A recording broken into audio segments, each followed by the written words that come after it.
Had a lot of good fruit. Yeah.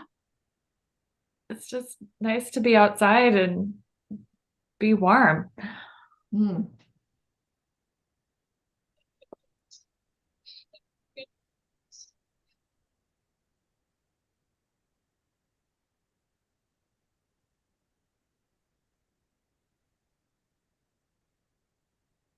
Good morning, Andy and Sarah. Thank you for joining us today. Morning. Good morning. Hey, Andy, real quick question. How do you pronounce your last name? I appreciate that. Spurka, the Y is like a U. Okay. Spurka is okay. Thank Okay. you. Great. Thank you for asking. You're welcome.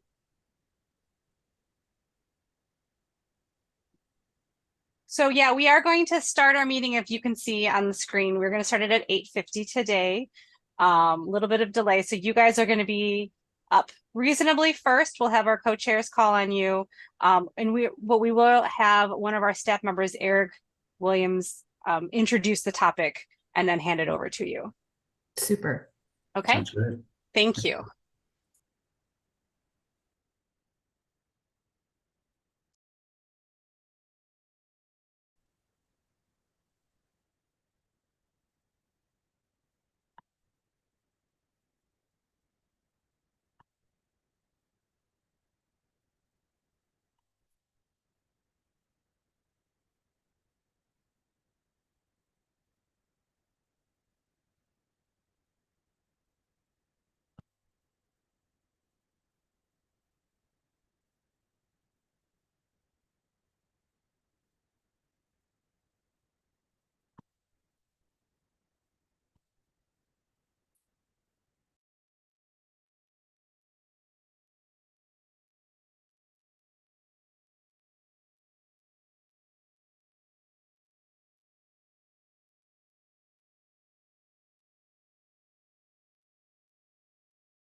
Morning, Eric.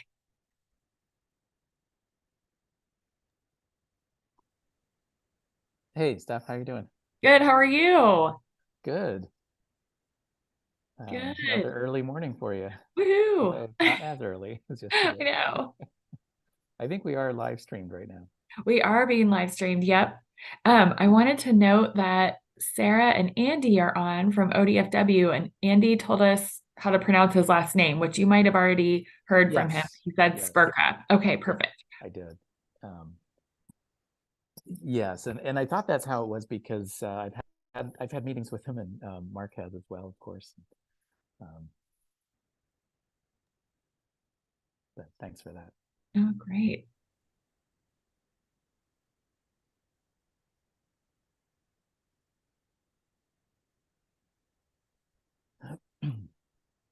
Anything else to go over before we get started?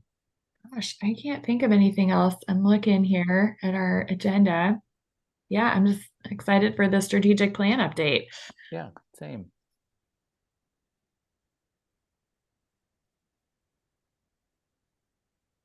When's your next review team, Eric? Is it coming up later this week or next week? Next week, yeah. Okay. I'm in Region 2 Okay. in Roseburg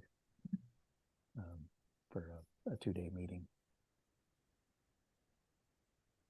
And then I think we have, well, Katie's is going on right now in Region 1. Okay. And then we'll have Region 3 to go, Uh-huh. which I think is also next week. Okay. And then we're wrapped up. Woohoo! Well, except for the evaluation writing. But that whole part. Yeah, yeah. Morning, Bruce. Good morning, class.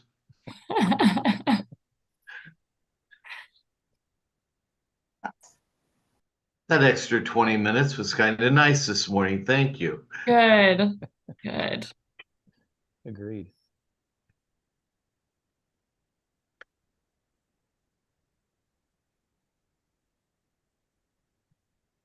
How's the weather in Astoria this morning? It is overcast Mhm. and it was raining a half hour ago, but it is not raining right now. Mhm. I just was down moving cars, opening the garage for the carpenter when he shows up. So, We'll expect Eric, pictures of this renovation, Bruce, when you're done. well, there's the downstairs, the basement is semi-finished. It's where the library is. There's an old, it's an old Finnish house, and there's a big sauna, old redwood sauna, and then a bedroom with a little half bath. So we're changing the half bath to a walk-in shower attached to the sauna, and just doing all that. So it's not horrible. It's just really inconvenient, but it'll be nice when it's done. I have a place for you to stay when you come visit. Sounds great. So you had a comment, Bruce. Go ahead. I'm not sure that Ken understood my first question after the tribal government to government presentation, and it may be it's likely a non-issue, but when we have a relationship through a grant to any organization, Mhm. The fiduciary, the workings of it are all governed by Oregon law and statute. You know, what recourses you have, all those, all the potential liabilities, and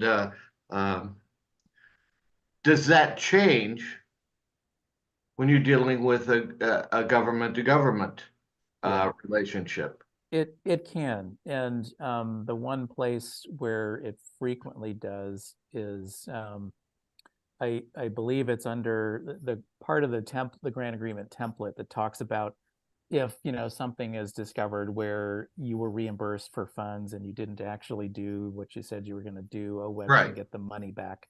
That clause is something that is felt to violate tribal sovereignty. And often we put a condition in agreements with tribes that says that clause does not take effect. And I think that is what Ken was talking about. However, there's a couple of other places I think where it comes up as well, that if a tribe requests when they review the template that, hey, we feel this violates our tribal sovereignty, we will exclude that from the grant agreement with what we call an Exhibit B condition, which the Exhibit B is what modifies everything that's in the standard template. And so that's the place where we would address something that if it's not palatable to the tribes, we would put it there. I spent 18 months on a federal grand jury. Oh, wow. Yeah, it was actually great. It was they met 2 days, once a month, and they paid all the expenses to go do. So it was an outing for me, and it was fascinating. But generally, the first part of the presentation, but were always tribal issues. And generally they were relatively minor offenses that were just beyond the purview of the tribal court, but went into federal court. So here we had trafficking, all kinds of stuff in the afternoon, things that you would associate with federal crimes. But in the morning, the federal judicial system was dealing with things that you would normally see in a state circuit court, and I found it was just fascinating. The bad news is for a perpetrator is that I think federal prosecutors have about a 90% success rate at the grand jury level. So if you go to the grand jury, you're probably going to get indicted. Yeah, I didn't realize those were impaneled for that long of a period of time. Yeah, that's a long time. So you're sitting through multiple cases for over the 18-month period. and a lot of those would start and go on through the months. Different things would be coming into the grand jury, so you'd revisit a potential case or a case before you return the indictment. But I wouldn't say that federal grand juries are rubber stamp, but the pressure to go along with federal prosecutors is pretty strong, and they do a good job. So I mean, I'm not saying that that's railroading, but it's they don't bring it to the grand jury, I think, unless they have a very high confidence rate. So. Yeah. Morning, everyone. Morning. Morning. Good morning. You know, with these later starts, Cass makes me go out and do more chores. So I'm telling you, nothing else. We got to say we start at 8. Help me out here, Stephanie.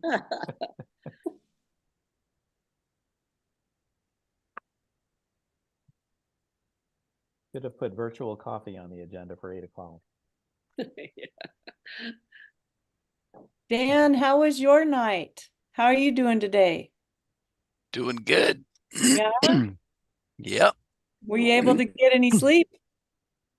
Yeah, not bad. Okay. Good. Do you Not have to too have bad. do you have to have surgery? I'll find out Thursday. You know, the urgent Okay. care folks just wrap it up in a big old casty thing, and then the real people look at it on Thursday. Okay. All right. Well, So- do you have any, like you were dancing around the fire and slipped on the ice, or any fun story with it, or are you just gonna hold us in suspense? Not nearly as interesting as any of those options. It was ice related, but it had more to do with chopping ice off my walkway, so Oopsie. that people could get into my house for the big party. Your hand looks like an NFL football lineman player. You're ready with that big club. There you go. That's right. Yeah, when you were clapping at one point yesterday, I was like, what is that? And then I was like, oh, okay. Anyways, the dancing came right after I broke it. We went to the Yarn the Mountain string band and had a little pre-party at my house. So I just wrapped it up with tape and popsicle sticks and enjoyed the show, and tried to avoid thinking that it was broken until, yesterday morning, when I was like, oh boy, this is broken. I gotta go do something about it, unfortunately. That sounds like some cowboy stuff there, Dan. Oh yeah. Doesn't hurt. Get back on. Well, good morning, everyone. I'd like to bring our meeting to order, our second day of our January meeting. Great to see everyone. It's going to be a wonderful agenda, and hope you all rested well and are happy to have you with us today. Welcome, Co-Chair Barbara. Hope your night was all right, away from home. What's that? Yeah, I know. This morning we don't have any general public comment, and we didn't have any written comment, so we're going to roll into our agenda item K if we're ready. This is about our private forest accord, information about what's happening, all exciting stuff there, and Andy Spurka is going to present for us. Good morning. Am I able to share my screen here, Stephanie? You should be able to. Andy, go ahead. Alrighty. Let us know if you run into any trouble. We've got our logistical experts in the background. All right. Hopefully it's coming in. Yep, looks great. All right. We just rearrange my video so I can see everyone on screen here. All right, well, good morning, Co-Chair McAllister and Co-Chair Boyer and members of the board. My name is Andy Spurka, the Private Forest Accord Grant Program Coordinator, and thank you for the opportunity to present today. On behalf of Oregon Department of Fish and Wildlife, I'm thrilled to be here today and introduce our exciting new Private Forest Accord Grant Program. This fall's inaugural solicitation generated a remarkable response, demonstrating the shared passion for watershed health across the state. Today, I'll delve into the program's history, its core priorities, eligibility criteria, and most notably, our vision for working together with OWEB to achieve even greater impact for our state's watershed. With me today is Sarah Reif, our Habitat Division Administrator, who oversees this PFA grant program, as well as the Oregon Conservation and Recreation Fund and Land and Water programs within ODFW. Sarah is here to answer any questions that you may have about this program or others within ODFW. So first, a brief history of the Private Forest Accord Mitigation Grant Program.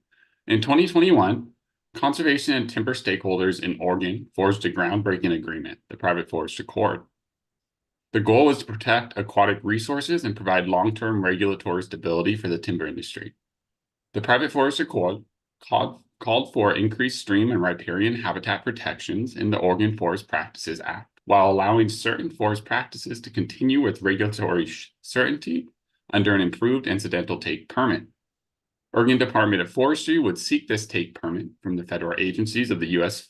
Fish and Wildlife Service and the National Marine Fisheries Service, or NIMS, which requires the development and approval of a Habitat Conservation Plan, or HCP.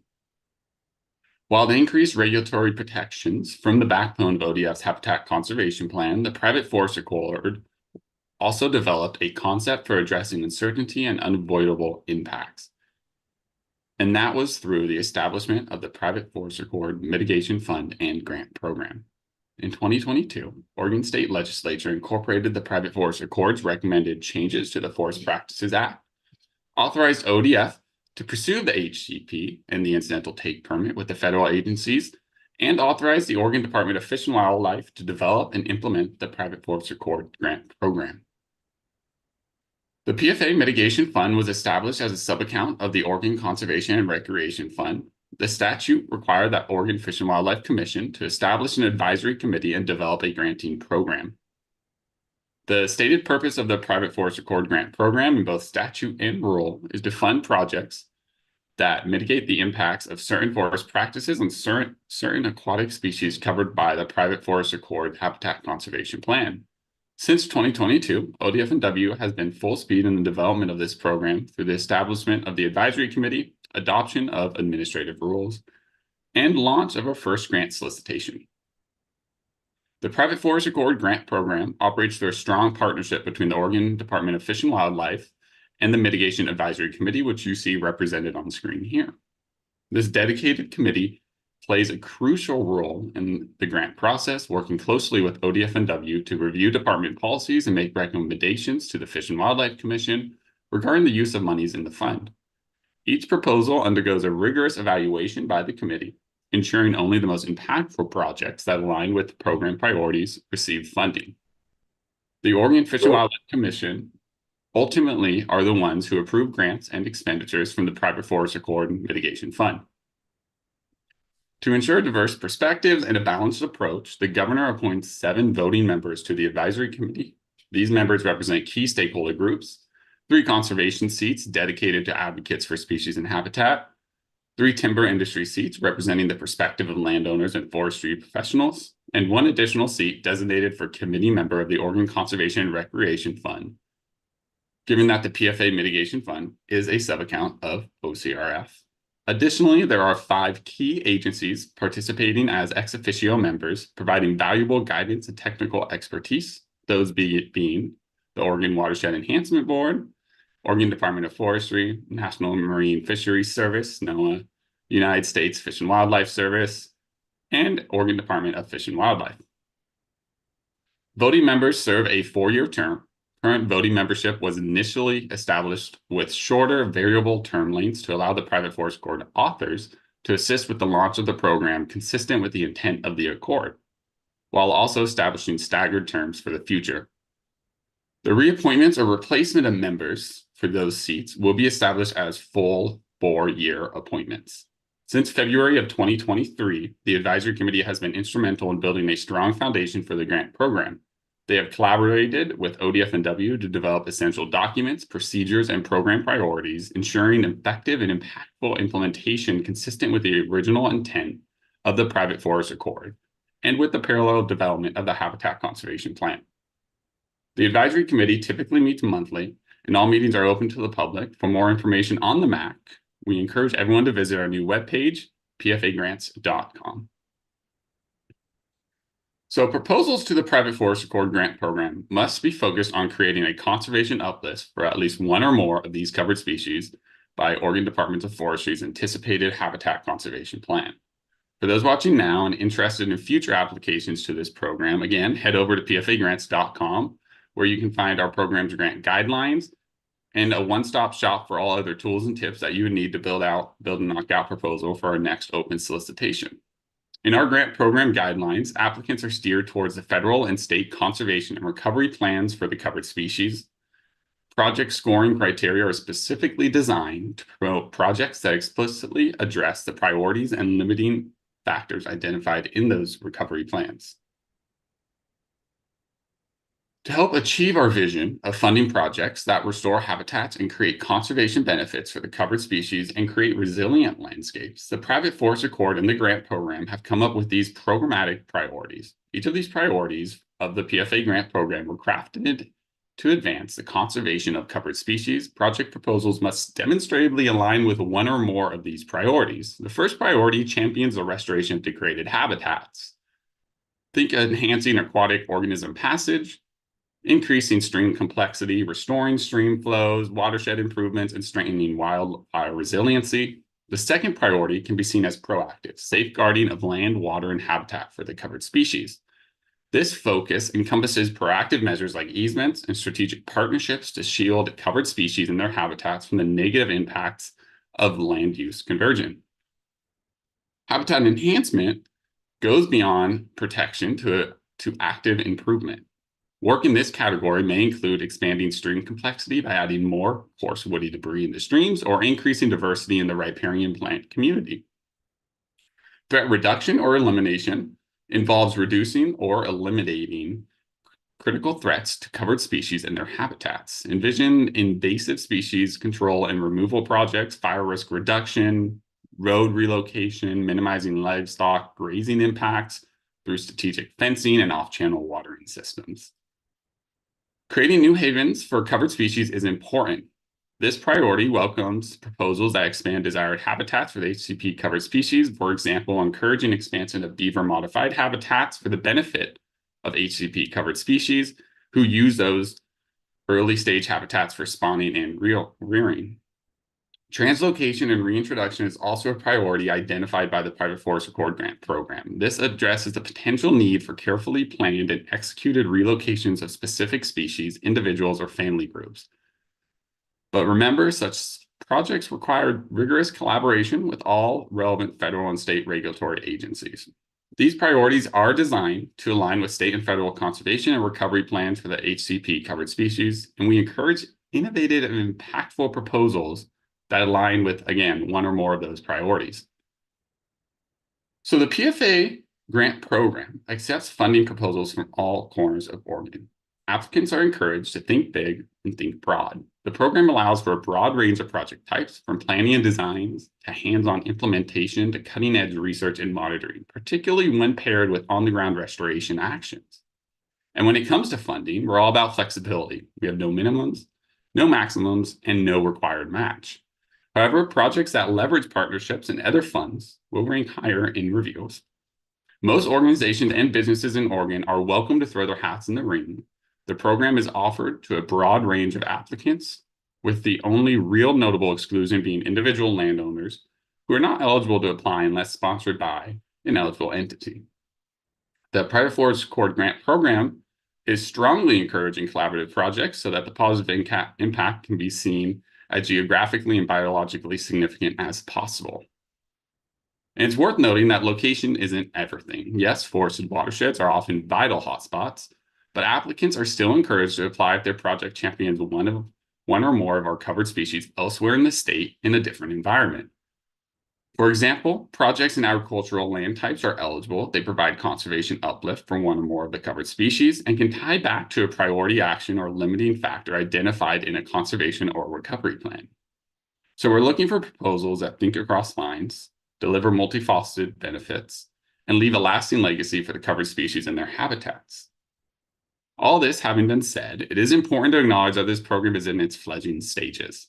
We are experimenting with this broad approach to eligibility and requirements for our initial RFP, fully anticipating that in future years, we may need to adapt based on lessons learned. We do want to take a moment to acknowledge and thank OWEB staff who have enthusiastically and graciously helped us numerous hours of their time and years of experience in state grant making to advise us in the development of this grant program. A special thanks to Stephanie Page, Eric Williams, Liz Redon, and of course, Mark Grimbremmer and Chris Allen for all their wisdom and coordination. With that, I am happy to present that our first solicitation offering had an overwhelming response. We received over 74 proposals from a variety of applicants, totaling over $43 million in funding requests. This enthusiastic response demonstrates the critical need and diverse potential within our state. The proposal spanned a comprehensive range of project types, including implementation, planning, research, and stakeholder engagement. Notably, these proposals also brought matching funds to the table, exceeding $7 million in total. The average funding request was around $500,000, showcasing the depth of proposed projects. We do plan to award $10 million in grants this spring. Building upon this momentum, we do plan to launch our second grant solicitation in the fall of this year with the goal of targeting more diverse applicants and broadening our reach throughout the state. Our grant review and selection process is designed to identify and support the most impactful projects. As you can see on the screen, each proposal undergoes a rigorous evaluation based on clearly defined criteria, ensuring alignment with our program goals and priorities. Currently, we're in the technical review phase, where experts rigorously assess each proposal's feasibility, scientific merit, and alignment with program objectives. In late February, the proposals will advance to the advisory committee review. The committee will work together and provide informed recommendations for funding to the Department and Fish and Wildlife Commission. After which, in March, the department will present the recommended funding packet to the Fish and Wildlife Commission, who will make the final funding decision. Our goal is to complete agreements and distribute funding in time for this year's in-water work period, allowing our grantees to implement crucial actions when needed. All that being said, I hope today's talk has shown you the exciting potential of the Private Forest Accord Grant Program and the overlap with OWEB. But before I wrap up, I'd like to zoom in on that overlap and talk about some synergy between both programs. Both the Private Forest Accord Grant Program and OWEB offer opportunity for applicants, especially those looking to maximize funding. I'm thinking of co-funded projects that tackle broad conservation goals like clean water and thriving aquatic habitats. I can picture applicants knocking on both of our doors, harnessing resources for projects that tick the HCV box, while also accomplishing wider OWEB watershed goals, a win-win. The next question is, how do we get there? Well, we're already on the right path. We have the amazing Mark Grimbremmer from OWEB serving in a non-voting technical advisor role, along with Chris Allen on the PFA Advisory Committee, and we're constantly reaching out to your stellar staff for guidance on our roles and policy. We have not had time or capacity to compare what was submitted to PFA with what might actually qualify or be competitive for OWEB funding yet, but we do anticipate doing that sort of debrief with OWEB staff once we get through the first round of grant awards. I think there are also future opportunities for us to increase synergy between our programs. For example, OWEB has its focused investment partnership program. In this first round, the Private Forest Accord Mitigation Advisory Committee did not want to limit applicants to certain geographies and priorities, as our goal was to ensure we maximize interest in the program and to see where the need arose. However, in future years, it may make sense to prioritize certain recovery actions or geographies for the PFA covered species, and those focal areas could be jointly determined with OWEB to maximize benefit or avoid unwanted duplication. We are already looking at timing of our solicitations going forward to best align with OWEB solicitation windows, knowing that we likely share the same applicant pools who may be overwhelmed by overlapping grant solicitations or who may be looking to leverage PFA funds with OWEB dollars.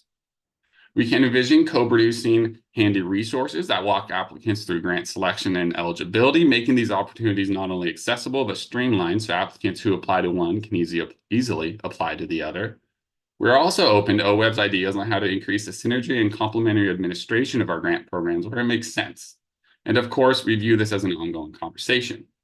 By fostering collaboration between programs and applicants, we unlock a world of diverse partnerships. And with that comes bigger, multifaceted projects with long-term watershed benefits. With that, I'd like to thank you for taking the time to listen to our presentation about our exciting new grant program. And as time allows, we're happy to address any other questions that may arise. I'm going to stop sharing at this point. Gosh, thank you, Andy. What a great first presentation of the day. I'll go to Mark with a comment or question first. Okay. Hi, Andy. Good to see you. I know this is a new process, and of course, there's a lot of moving parts and a lot of fits and spits to get the thing going. But I want to have you expand a little bit for me on the technical review committee. Is it based on what OWEB's technical review process does? And I'm sure you're familiar with it, but one of the Erics can talk to you about it. Is it familiar with that? Can you expand on how the technical review process is working right now, please? Yeah, thank you for the question, Board Member Labhart. I believe we did model it a little bit after OWEB. So we have 5 regions throughout the state, subdivided, and in each region, we have one ODFW staff member as a technical reviewer. We have one Oregon Department of Forestry member as a technical reviewer, and we're working with both of our federal partners to give some insight into the review also. Okay, are they, they're being done by region, correct? The 74 applications are being done by region. Correct. And is there a review group in each region, or is one review group going to each region? How does that work? There is one review group in each region. So they're all individually conduct their own reviews, and then they'll get together in early February before it advances to the advisory committee. And they'll come up with some comprehensive comments and considerations for the advisory committee. Great. Yeah, I really like the idea of having, the review groups in each region because they're very familiar with that area and their expertise in that area. So thank you. Appreciate that. Andy, if I might add to that, Board Member Labhart, hello, special hello to you.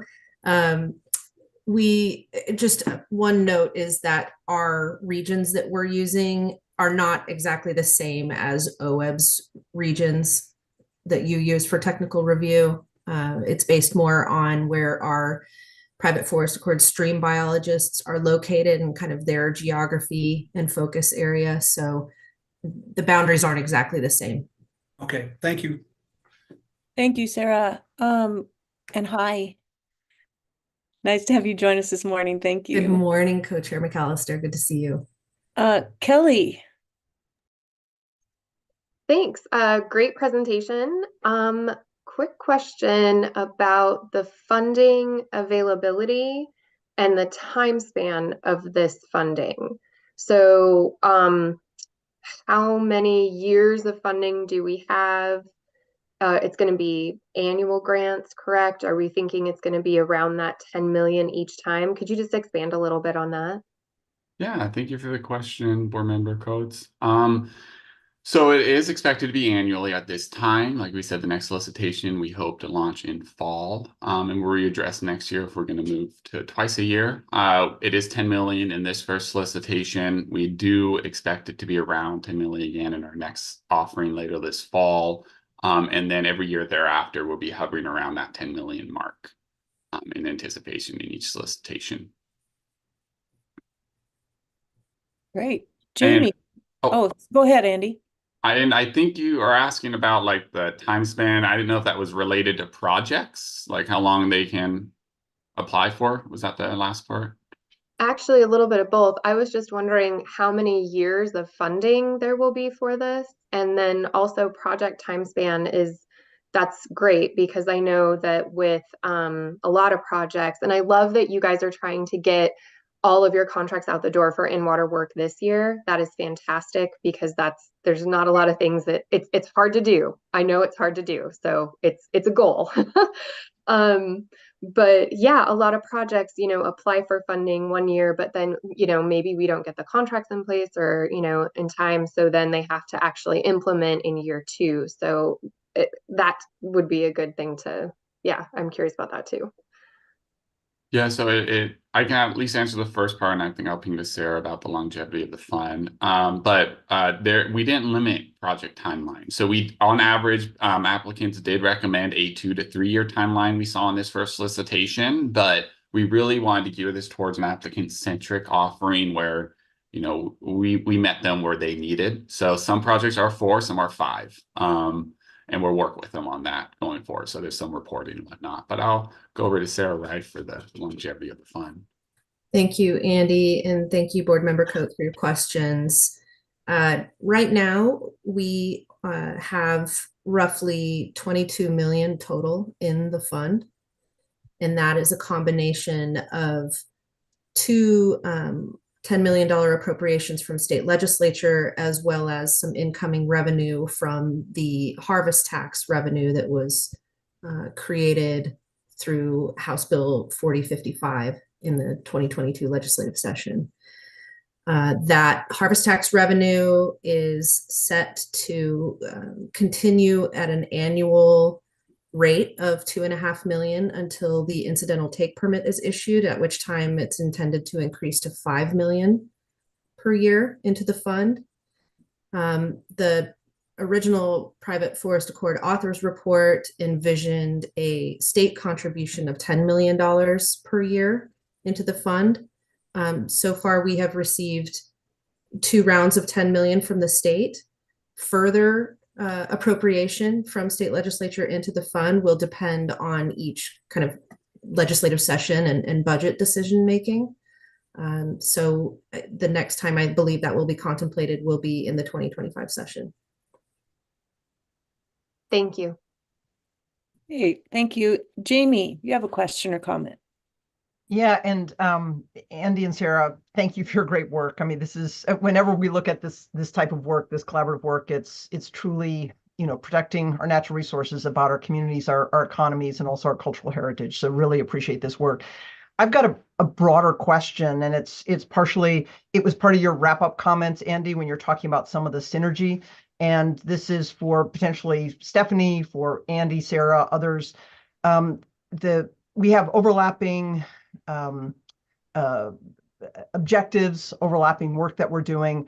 The big question is, how do we ensure that we are filling the gaps that need to be filled, and then also having that collaborative effort to, whether it's co-funding, and I really appreciate those comments. I know that Stephanie, you and your team are doing a great job of sharing expertise. That's really important on grant management. It's exciting to have these other programs, but I'm also thinking about yesterday in our public comment, Andrea from OAHC was talking about establishing a grant hub. So part of this is the big picture. How are we making sure we're maximizing the bang for our buck in terms of the needs that are out there? And then also, how are we making it possible and easier for grant applicants who actually just want to do the work and don't want to go through the rigmarole, or want to minimize the kind of rigmarole of going through the grant application process, of making sure their time and energy is spent doing the great work. So it's more a broader question. And you did reference your there's work with state plans, and there's reference to some of these other projects. But I guess, are there gaps we need to be thinking about in partnerships, in our partnership and also partnership with other agencies, or are there things that we could be missing in doing this work? So it's a broader, big picture question. Yeah, thank you for the question, Board Member McLeod-Skinner. I appreciate that. I think I can start, and then I'm sure I'll ping over to Sarah for some additional insight. I think we're already a good step there with Chris Allen on our advisory committee and Mark Grenbremer to ensure there's some alignment with strategic priorities, and again, just creating procedures and policies from the get-go that are similar. We have had some feedback from applicants to try to streamline, like what you were saying, how you've heard the same thing, and we'll be working across the next year for our next offering to do that, to see where we can have similar questions, make it easier for them to apply. But I do think we're going to step in the right direction with our boards aligning. Sarah, I was going to ping to you if you had any additional.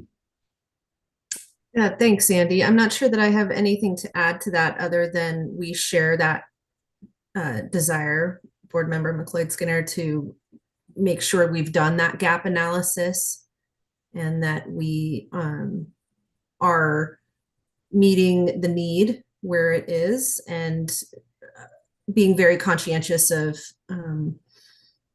how simple and accessible it is for applicants out there. So I think we viewed this first year as really kind of a pilot, or this first solicitation as really kind of a pilot. Let's see where the interest is. Let's see how it goes, knowing that we would have to do some debriefing and gap analysis after we get through it. So we'll likely be engaging with Eric and his team to take a look at what came in and where we can maybe work to what the lessons learned were, and maybe where we can work together to make improvements going forward.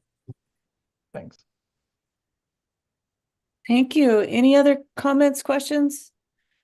All right, it's my chance. Here's my question.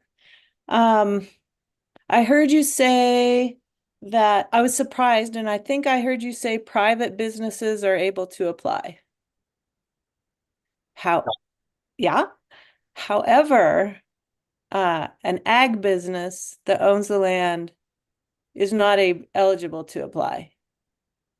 Thank you for that question, Coach McAllister. If they're a business, if they are incorporated in our LLC, they're eligible to apply. So if a ranch is run as a corporation? Correct. I think that's rare. Good on you. Yeah, that's great. Thank you. Okay, I'm not seeing any other questions or comments. Thank you so much for your time. This is exciting. This is, I know it aligns with ORCF and OWEB, and that's just, yeah, that's great. Thank you very much. Thank you. Thank you. So we're at break time. You guys need a break? Yeah? Little coffee break action, quick? Okay. We'll be back in 10 minutes at 9:30, if you will. Thank you.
Hey there, Heidi.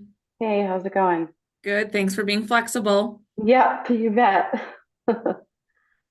Glad that I put some stuff together last week.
All right, everybody, it is 9:30 and we're going to get back to our agenda. We are doing a little bit of agenda swapping because we're ahead of schedule and some of our presenters are not here yet. So we are going to jump down to agenda item N, the Bureau of Land Management Good Neighbor Grant Funding Approval. And Courtney, are you queuing us up for this? Yeah, I am going to just really quickly get us started and hand it over to Heidi Hartman. So for the record, Courtney Schaff, OWEB's Monitoring and Reporting Program Manager. And this is agenda item N. Just want to, so we brought Heidi on 3 months ago, Heidi. And she moved over from the drought program to be our federal programs specialist. And so she is working on both the BLM grants, NRCS technical assistance, Farm Bill grants, as well as the CREP technical assistance grants. And it has made my life significantly easier. So I will hand it over to Heidi. Thanks, Courtney. Good morning, everybody. For the record, Heidi Hartman, Federal Program Specialist with OWEB. And yeah, I just wanted to quickly introduce myself. As Courtney said, I started with the managing the federal grant program. I think my first day, Courtney, was November 1st. So been learning all about the BLM and NRCS grants that we offer here at OWEB. Previously, I was working in the drought relief program, helping develop that grant program and managing grants. mostly statewide irrigation modernization and some other projects in the basin. So this is basically we're going to be asking the board today to proactively accept the receipt of $15 million. This will be additional money coming from the Bureau of Land Management for restoration projects, technical assistance, monitoring projects, even some engagement projects that basically are across the state of Oregon. I'm not really going to get into the background. You have that there in the agenda item, but I did just want to briefly touch on a few things that we have learned and feedback that we have heard about this program from our grantees and our partners. And this program actually has provided a lot of benefit to our partners, not just to BLM and OWEB, but also to our grantees. During the previous administration, there were changes to how BLM could enter into these agreements. Historically, BLM would enter into direct agreements with grantees. But there were some changes to their cooperative agreement process, which made it somewhat difficult for BLM to enter into these small agreements with grantees across the state of Oregon. So they decided to work with OWEB and transfer the funds to us to grant out on their behalf. And we've been working collaboratively since, what year was, Courtney, did this program start? 2019, we started conversations. The first money probably went out the door in 2020. Okay. So 2019, 2020. And as Courtney said, this has really allowed us to get more money out on the ground for restoration in Oregon. It's also allowed grantees to leverage funds, either with other OWEB grant programs or other types of funding coming in, which has really opened up the window for them to get larger projects done by leveraging that money. We've also heard from grantees that because of the relationship between OWEB and BLM, that in getting this money out on the ground, they've actually been having, they actually have more certainty in their budgets. They know, that there's reliable funding coming in, which has allowed them to retain employees or make half-time employees full-time employees, or even hiring staff to increase their capacity. So really, it's been a benefit to all partners involved in this project, or in this grant program, excuse me. Typically, BLM, from what I understand, adds funds about 3 times a year, and money's coming from the bill and IRA funding, which, once again, just brings in more money into Oregon for restoration activities. And that's pretty much what I wanted to discuss with the board today. If anybody has any questions, feel free to ask.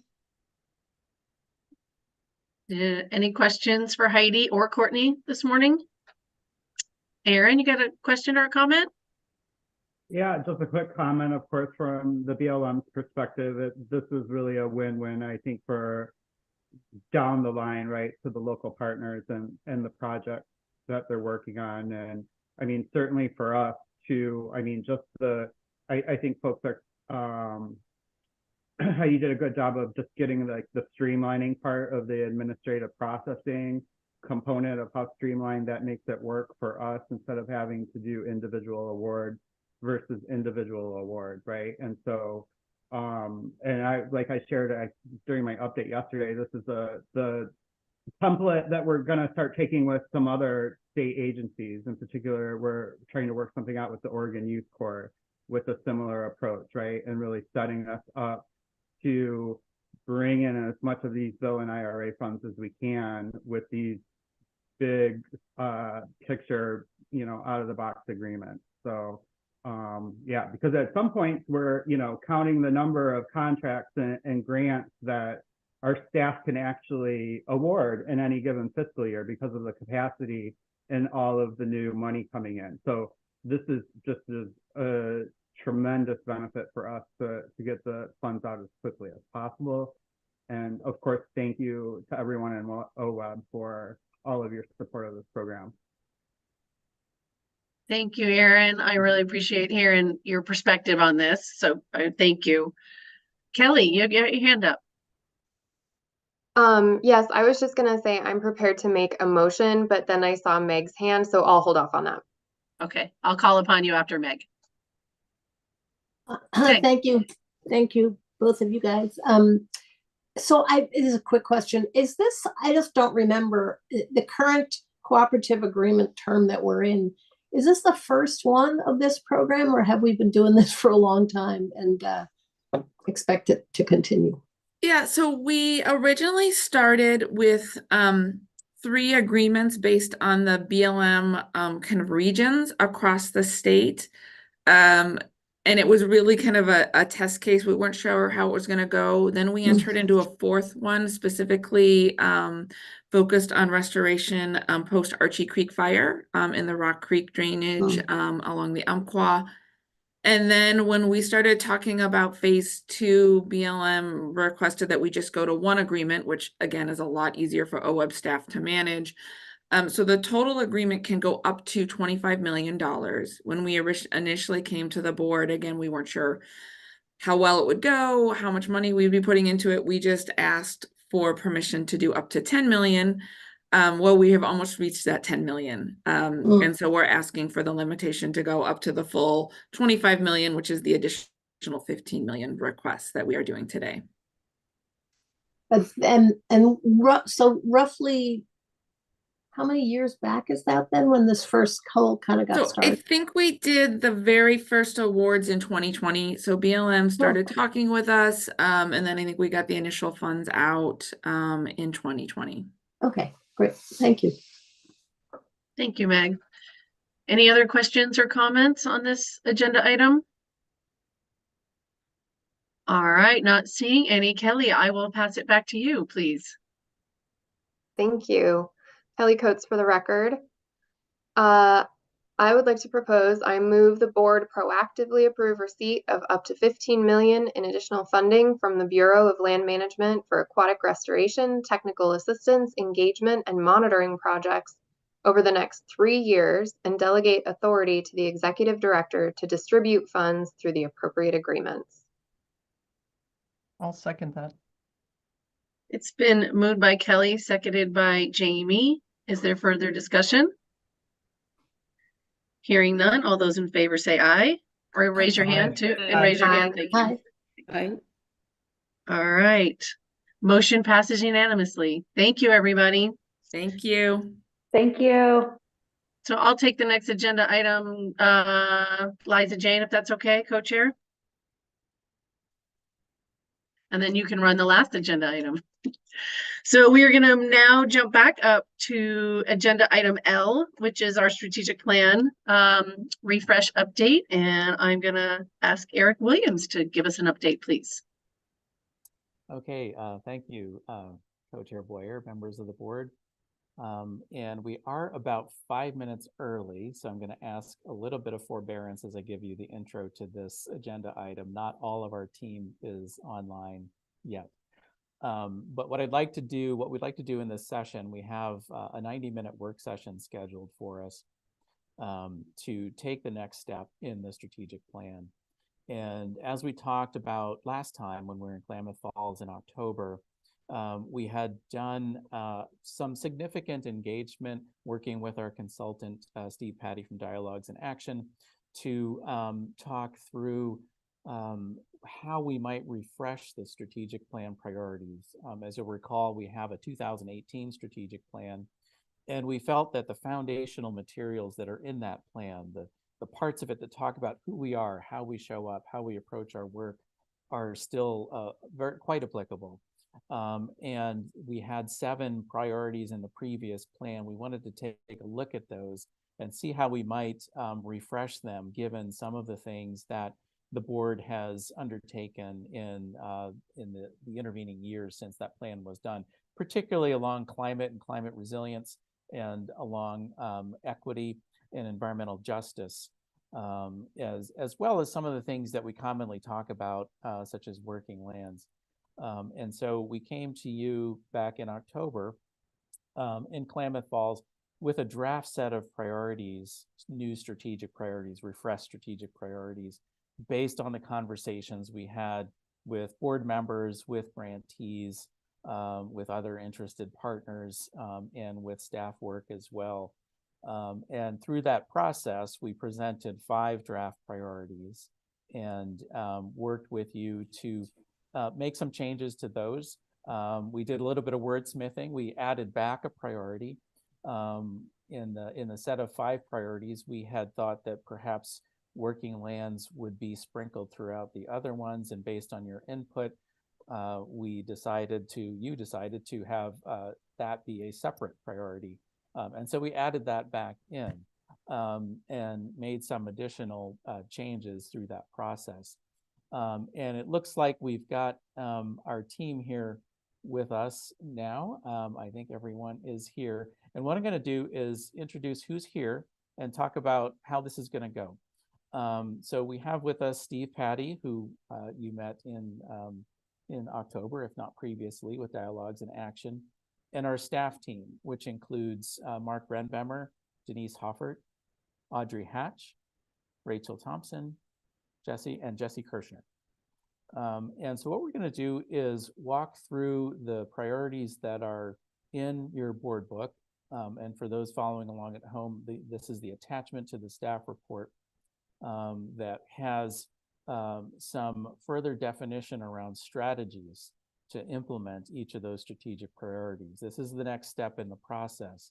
And as we talked about previously, our deadline here is to finish this work by June. This is part of the governor's directives on agencies achieving customer service goals and modernizing business practices. And so as part of that, one of the things that we are required to do is refresh our strategic plan by June 30th.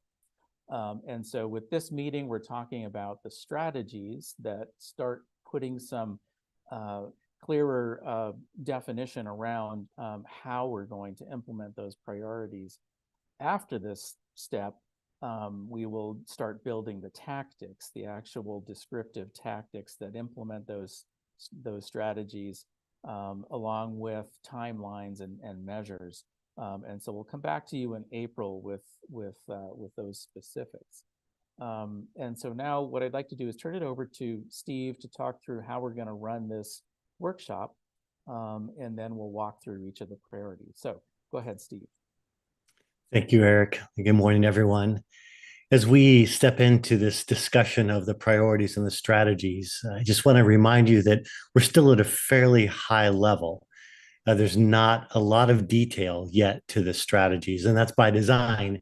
We want to make sure that we have a good sense of the general direction for each of these priorities. And so you'll see and you'll hear the kinds of strategies that we're anticipating for each of these priorities.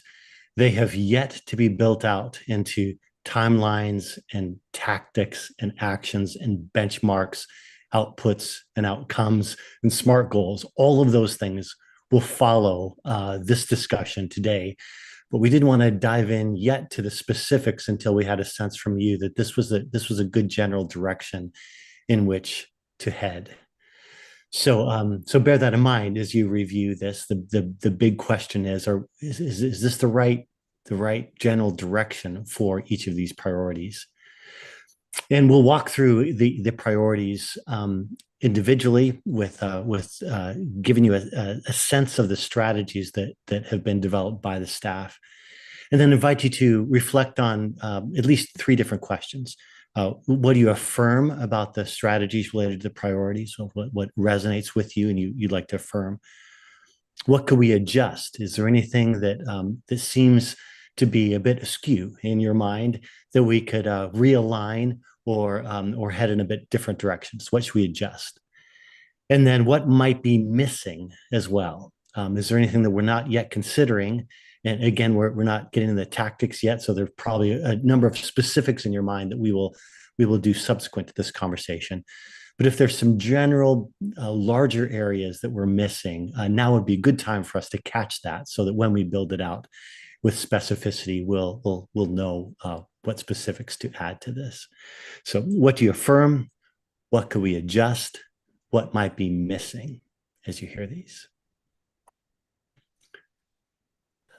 So we will now walk through the priorities, and one of the staff will just read these for you. Sometimes it's helpful to hear these audibly instead of just see these in print, and then we'll pause for your reflection on this.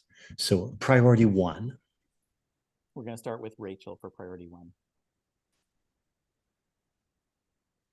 Yeah, hi, good morning. Thank you to the board. My name is Rachel Thompson, and I will be outlining the first draft priority and the strategies. So priority 1 is build awareness of the relationship between the people of Oregon and watershed restoration.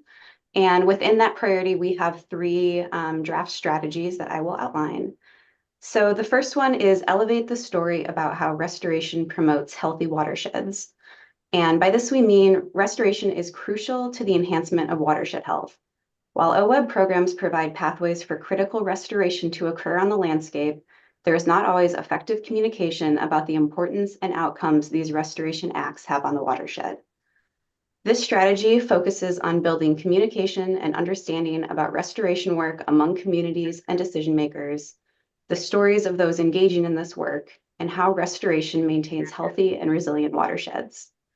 We will build on existing programs and processes to gather information that can be used to effectively tell restoration stories and share the importance of the work happening throughout Oregon. So this has changed a little bit since our most current existing strategic plan. In the 2018 version, this strategy focused a little bit more broadly on developing campaigns that highlighted stories that told the economic restoration and community successes of the watershed investments. Whereas in this revised strategy, we highlight the need of engagement at all levels between those that are doing the watershed work, the programs that are supporting that work, and then also highlighting the watershed resiliency outcomes. We want to recognize that the opportunity for expanding on existing programs, such as telling the restoration story, as well as utilizing other platforms to highlight the connection between watershed restoration and healthy and resilient watersheds. So moving on to strategy number 2, letter B, convene people around watershed work. And by this, we mean that OWEB is regarded as an effective convener and facilitator that provides connections and resources to restoration partners around specific natural resource topics. To leverage this strength, this strategy focuses on convening partners and sharing important messaging and priorities with partners at all levels. We will engage with partners in a variety of ways, such as through webinars and other platforms, so that information can be shared and restoration successes can be celebrated. So this is kind of a newer addition to the strategic plan and was really developed in response to some of the partner feedback that we received during the interview stage that said that OWEB is really seen as a convener of people and resources. And so as a team, we saw this as a valuable strength, and this strategy focuses on boosting OWEB's role as a convener by developing methods for sharing out information, resources, and other important messaging to partners, as well as being able to celebrate our restoration successes with our partners. And the third, C, increase use of OWEB's engagement grant offering to do community engagement. So by this, we mean community support and participation in watershed restoration work is highly dependent on effective community engagement. Without the ability to connect with communities, the restoration work often lacks the support and understanding necessary to be successful. This strategy will focus on continuing the development of the engagement grant offering to increase community participation efforts in restoration work. We will focus on expanding the support, trainings, and resources available to partners and support the capacity of districts and watershed councils to share their watershed enhancement success stories. It is imperative to include diverse partners and communities through engagement and capacity grant making. So this strategy builds off the previous strategy in the current strategic plan of increased involvement of non-traditional partners. OWEB's engagement grant offering is recognized as an effective tool to develop community support of watershed restoration, And so while the current strategy focuses on identifying and developing relationships with non-traditional partners, this strategy focuses on utilizing OWEB grant programs and resources to support diverse partners and communities, and then also be building community support for restoration work. So I will turn it back over to you, Steve. Thank you, Rachel. We have a few minutes set aside for you as a board to have a brief discussion about priority 1 before we move to priority 2. There might be some questions of clarification that you'd like to address to Rachel or Eric if you'd like clarification. And then particularly, we would be interested to hear from you. What about this you affirm? Is there anything that should be adjusted? And is there anything within this priority that we're missing that we should add to this as we begin to build out the specifics? Jamie. So first of all, I really love the wording on this. I think you guys have really heard some of the comments before and really have thought big picture and expansively. So really appreciate this, the way this is written up. The one question I have is, do we have limitations on what we can do on this? Because in the past, we've talked about, let's have an education component. Let's have more of an outreach component. I know there's been pushback on our ability to use, Measure 76 funds or others. So I think this is really great. I'm delighted to see it. I just want to make sure that we are able to lean into this. So this is probably more of an Eric question or a Stephanie question. But I love what you've written up and how you've envisioned it.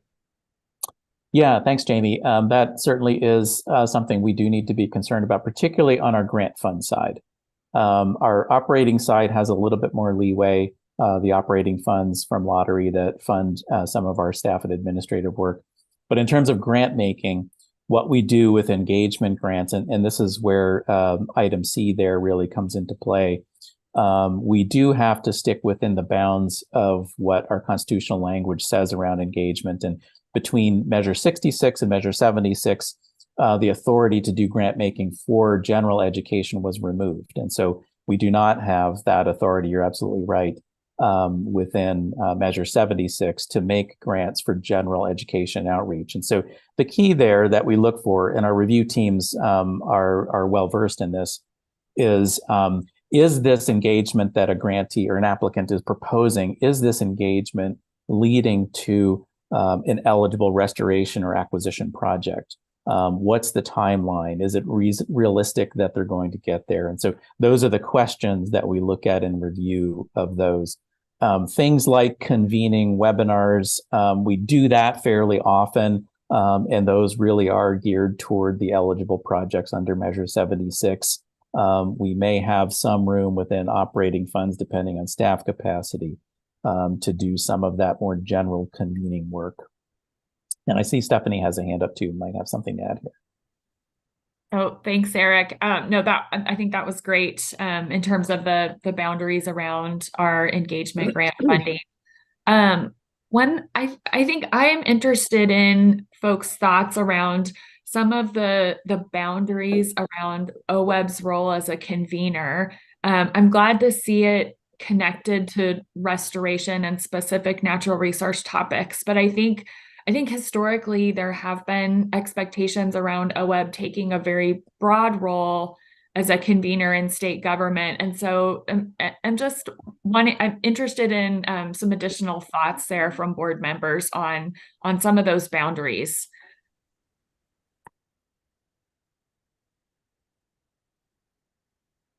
And I know Chris and Bruce had their hands up, but maybe not for that question. Yeah, mine's fairly quick and does not get at your question, Stephanie, but really just a comment on process here as we work through these draft priorities. I just wanted to say it's very helpful to talk about the revisions or how what we're looking at differs a bit from the prior strategy, as Rachel did. So Eric and Steve, I appreciate that as we work through these priorities today, just delineating, what's new versus what we had in our prior strategy. So just wanted to highlight that. Thanks. Thanks, Chris. And Mark, did you have a response to Stephanie's question? Yes, it is, but Bruce was ahead of me, so. Bruce defers to go ahead and answer Stephanie's question. I think he's got a different topic.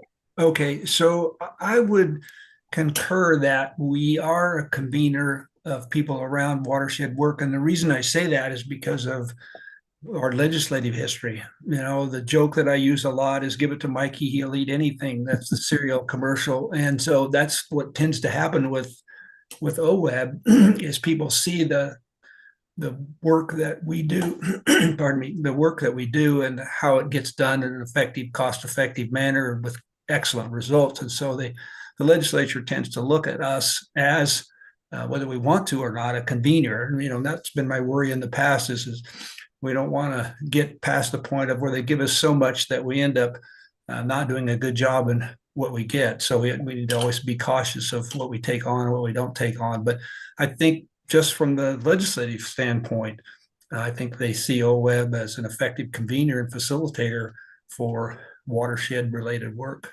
statewide. So I would concur with that statement. Thanks, Mark. And Aaron, did you have a reply to Stephanie's question? Sure. I think notwithstanding that, you know, the legislative piece Mark just hit on, I feel like this is what you're doing day in and day out, the OWEB team and people, whether it's formally or informally. I think we've all heard a lot of great examples of those above and beyond efforts, just, you know, in the last day and a half that you're doing on this front. And I don't know, maybe am I hearing like, do we really want to raise our hand and say we're open to taking all of this on without any sideboards? But I mean, I think they're important and necessary conversations. And, you know, if, you know, your past successes are any indication, you know, you're stepping up to the plate and delivering for a lot of folks a lot of the time on these kinds of things. So that's just my observation. And I think you're doing a great job at it. Steph, go ahead if you have a response to that. Yeah, that's really helpful to hear your perspectives. And just, I feel like I'm inferring your definition of convener through the comments that that you're making, which is really helpful. I mean, I think a convener and administrator of funding is what I'm inferring from what Board Member Labhart and Board Member Curtis said. Great, thanks. All right, let's go back up to Bruce and then Liza Jane and Meg. Well, I'll comment on the convene word first. And I'm sympathetic to the concern of, or the question of Stephanie's on convening.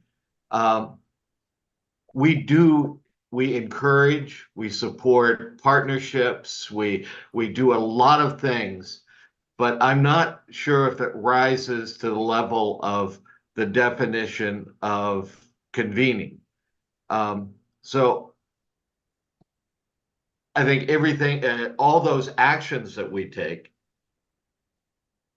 actually sort of are convening, but I'm not sure if that's the correct word we should be using. So I'm sensitive to what Stephanie said, and I think we might want to see if there are alternative words that cover all of the actions that Aaron and other people have talked about. So my first hand up was yesterday.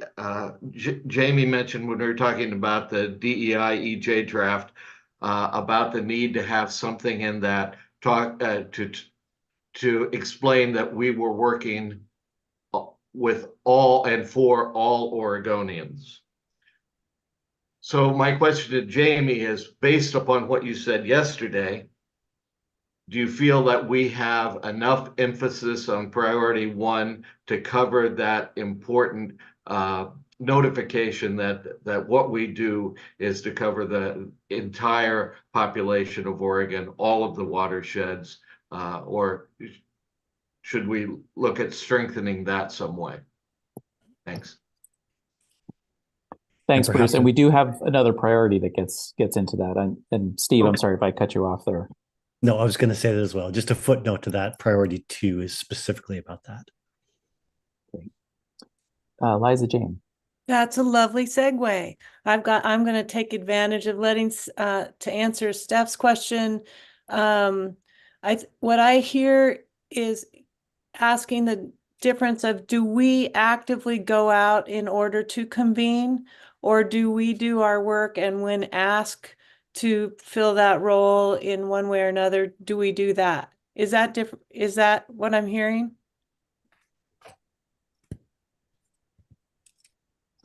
Oh, sorry, go ahead. No, you go, Steph. Go ahead.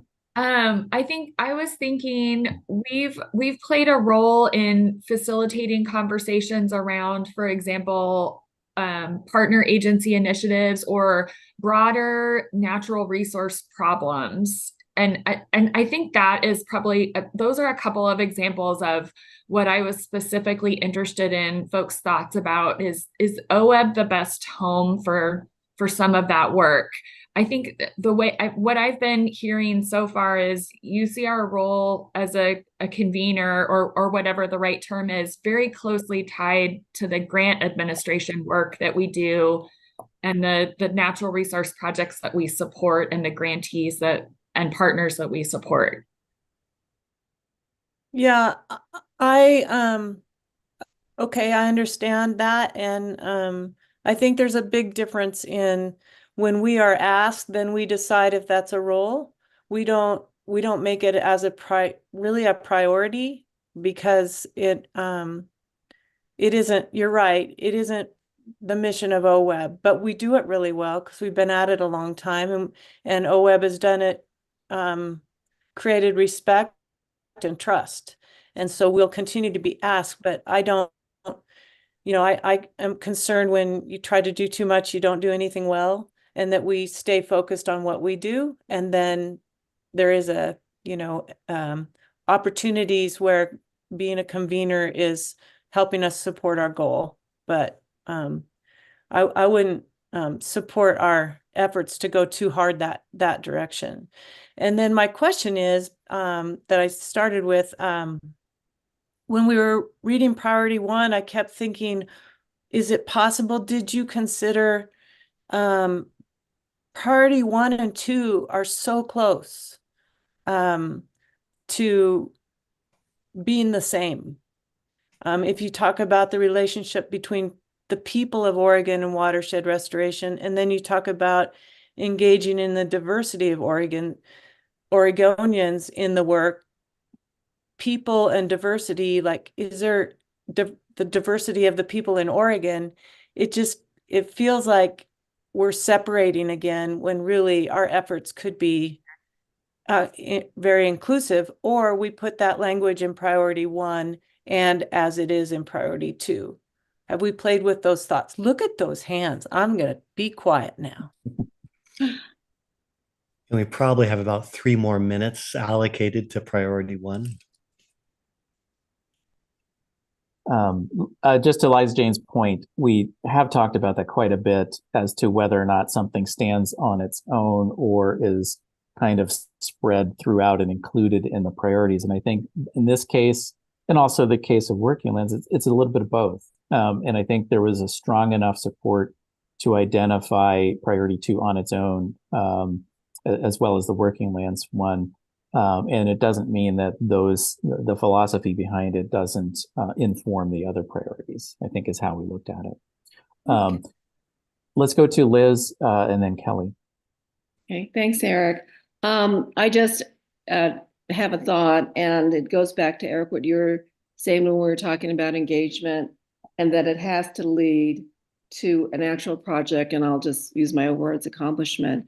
So when I look at convening, you're convening for a purpose, and that first sentence, and I hope I'm not getting into too specifics, but when we say OWEB is regarded as an effective convener and facilitator that provides connections and resources to restoration partners around specific, and then you have topics, but is it helpful to tie to actual work and say to specific natural resource work or projects?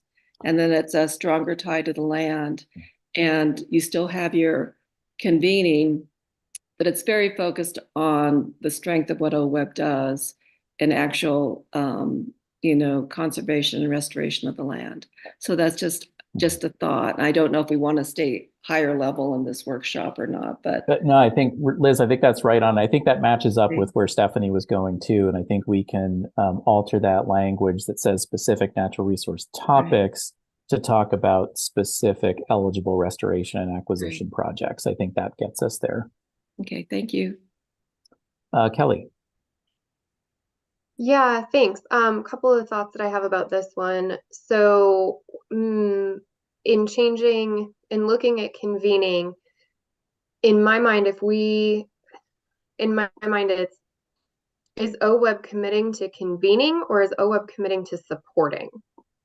So I'm wondering if maybe we replace the word convene with the word support, because that's really what OWEB does, right? Is support the on-the-ground work that our grantees do. So just a thought for folks there that maybe we could change the language a little bit, and then OWEB isn't committing to being the one that always gathers everybody, but being the ones that are continuously supporting.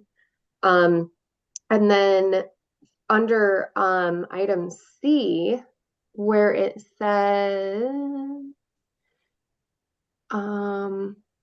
focus on expanding the support trainings and resources available to partners and support the capacity of districts and watershed councils to share their watershed enhancement success stories. So I'm just wondering, and I'm thinking, I've got what Jamie said yesterday, Bruce, is very much in my mind too, about all Oregonians and that we're opening this up. And I understand we provide specific district and council support.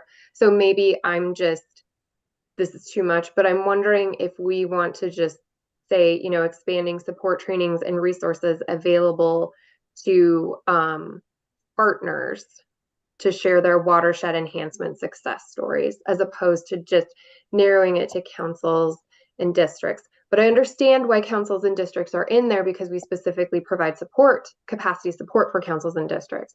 So if we feel like that's going to be taking a key piece out, then I get it. But in my mind, we would support not just councils and districts in telling their success stories. So just a couple of thoughts there. Thanks, Kelly. Yeah, that's a great point, and I think we can make that change. We're out of time, so we'll have to do the next two comments briefly. Okay, thanks, Steve. Mark and Jamie for some brief comments. Okay, I'll try to be brief. I kind of like what Kelly's saying. I don't know if it helps or hinders, because I'm not much of a wordsmither, but where it says OWEB, the word convener does entertain some things. But if we use what Aaron just did a little bit ago, he said, we really appreciate what OWEB does, so we're going to give you $15 million extra dollars. So that's what I mean about supporting.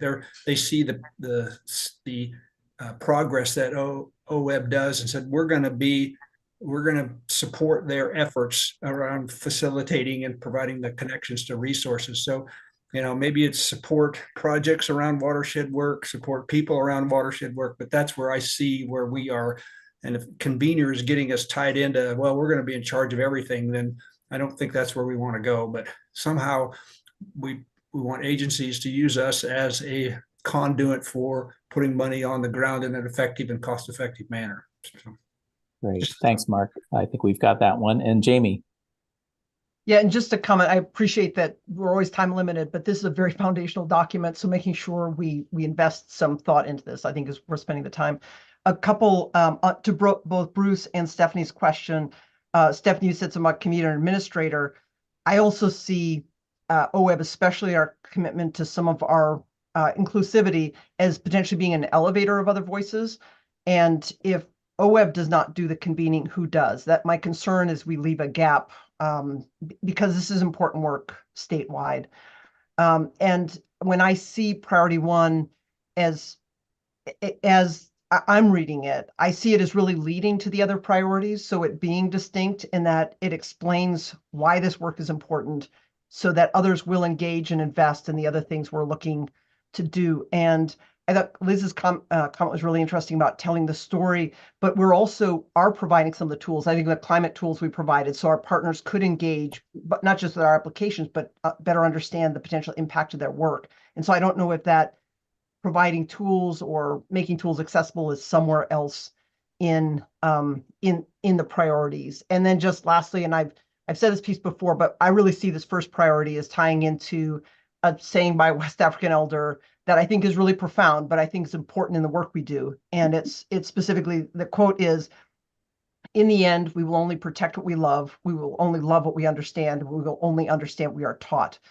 In Oregon, OWEB plays a really unique role in helping to elevate and teach so that there is all this other investment on a personal level, on agency level, on organizational level that does, again, tie into the other priorities. Okay, thanks, Jamie. And Meg, do you want to squeak one final comment in there before we move to number 2? Yeah, if I could, I'll try to be quick. With respect to the convening section, I hadn't really thought about it in the way that Stephanie described it until she brought that up.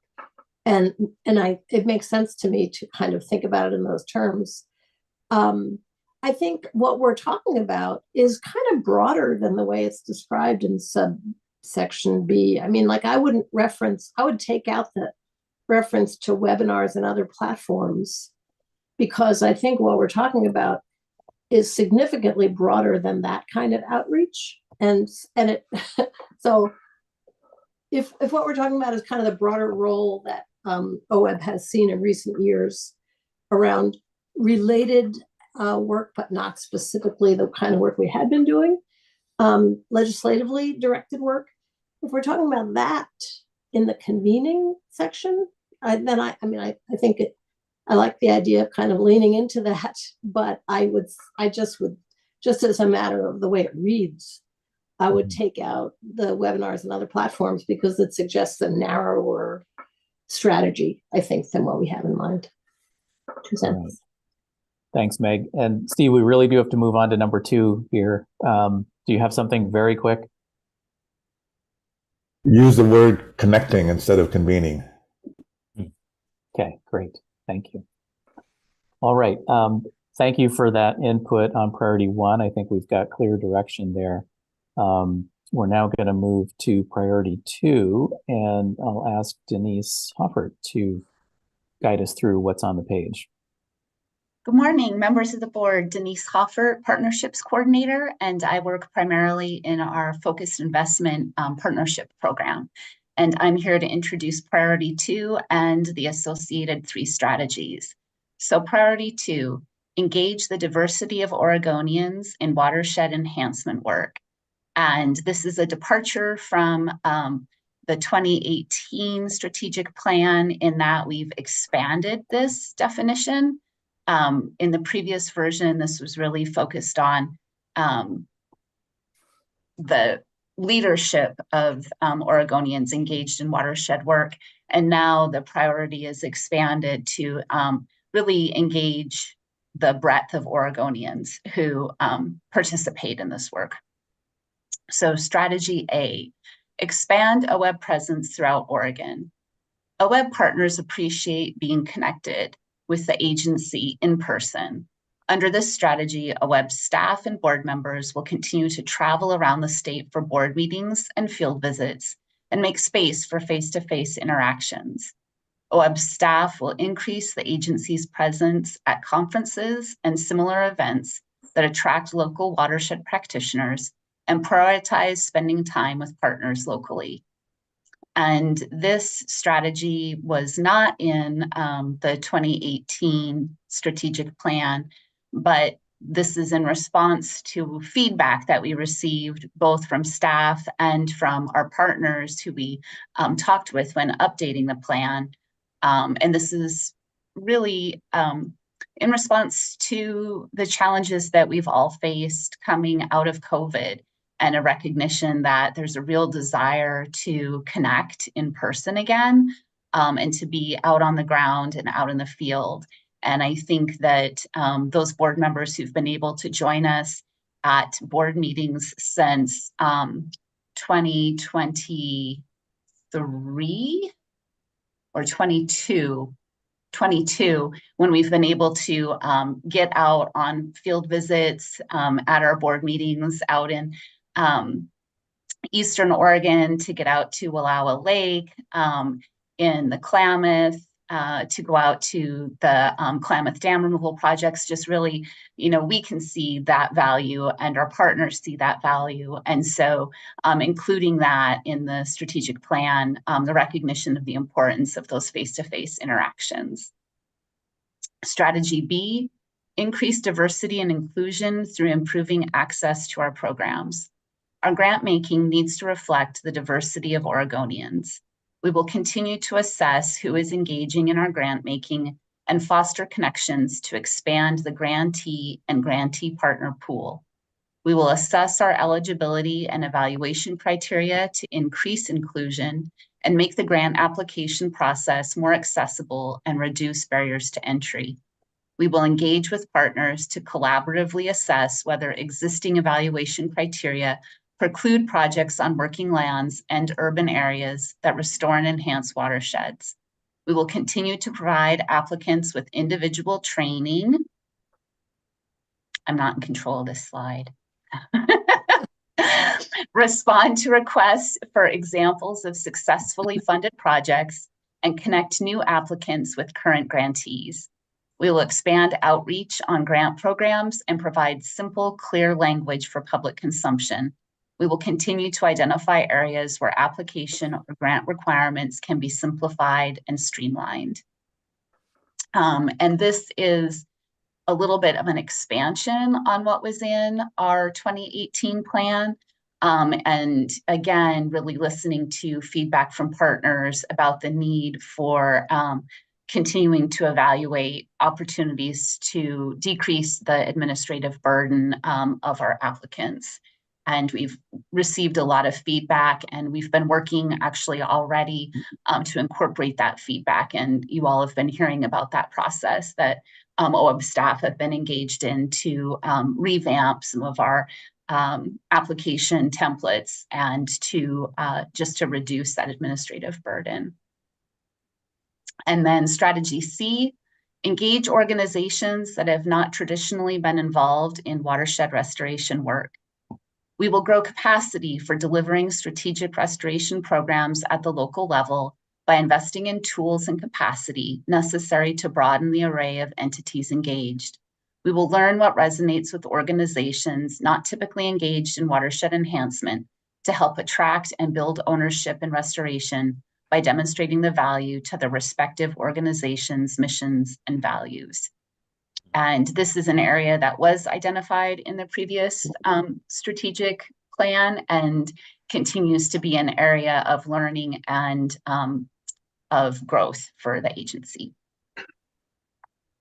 Thanks, Denise. And board, just a reminder, what do you affirm? Is there any adjustment that needs to be made here?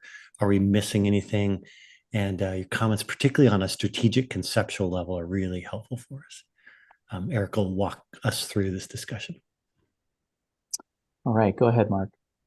A, could go back to A. Yeah. So I have 2 points of strong support for this, Denise, about putting this in here. The 2 points is our funds go out on the ground, and there's a lot of times when the recipients of those funds like to show us what they have done and are so proud to show us what they have done. And for us to say, well, no, we can't get out there to do that, it just doesn't work. I've seen it now several times where people have come up to me and said, thank you for coming. Thank you for seeing our project. So that's one point. The second point is that we as board members, when we're spending millions of dollars on the ground, we need to not just say that staff's been out there to look at the projects, but we're the ones that are approving these major funding projects on the ground. And we need to go out there and take a look at them to make sure that from our own perspectives that this money is being spent well on the ground. So one is a show off from folks that want to show us what they're doing. And the other is the opportunity for us to see how the dollars are being spent on the ground. So strong support for A. Great, thanks, Mark. And Amy. Thanks, Eric. Just perusing through the document, priority 2B appears to be the only space where diversity inclusion is mentioned throughout the entire document. So given a lot of our other conversations about the importance of addressing underserved communities and incorporating their needs into the mission and sort of overall arching priorities of OWEB, I would just ask whether or not priority 2B is robust enough to reflect the values that I hear during these meetings. Thank you. Great, thanks for that comment, Amy. And I think, again, this is one of those things that we think about as infiltrating everything across the document. And so we should look for if there are places that need that boosted to add that language. But I think another piece of it is when we build the tactics, it'll get more specific around how we're going to do that. And I think you'll see those as being more overarching than just living within one part or function of the strategic plan. Bruce and then Gary. Yeah, Eric, I think this is the first time it's mentioned, referenced, and it's going to be later on as well, the natural and working lands. Since we're doing this now, and there was a different definition or an enhanced definition that was included in House Bill 3409, do we need to bring our definitions up to the new definitions as applied by statute? Or so anyway, I think we might want to look at that to make sure we are consistent moving forward to new definitions. Thanks. Great, will do. Gary and then Kelly. Thanks, Eric. Gary Marsh for the record. Steve, you just asked for one of three different things on this. I just want to speak strong in affirmation of this. I think it's a great thing to keep in mind here when we were talking about, actually yesterday, I was thinking about this specific priority when we were talking about government to government level interaction, and you know that kind of levels where ORSs live and things like that. They're primarily guided by rules and standards, but this particular one is about, you know, engaging the people and you know, the ones who are working directly with the or doing the work,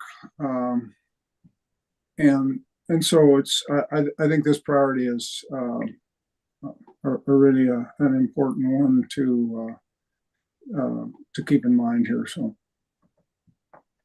thank you, Gary. And Kelly.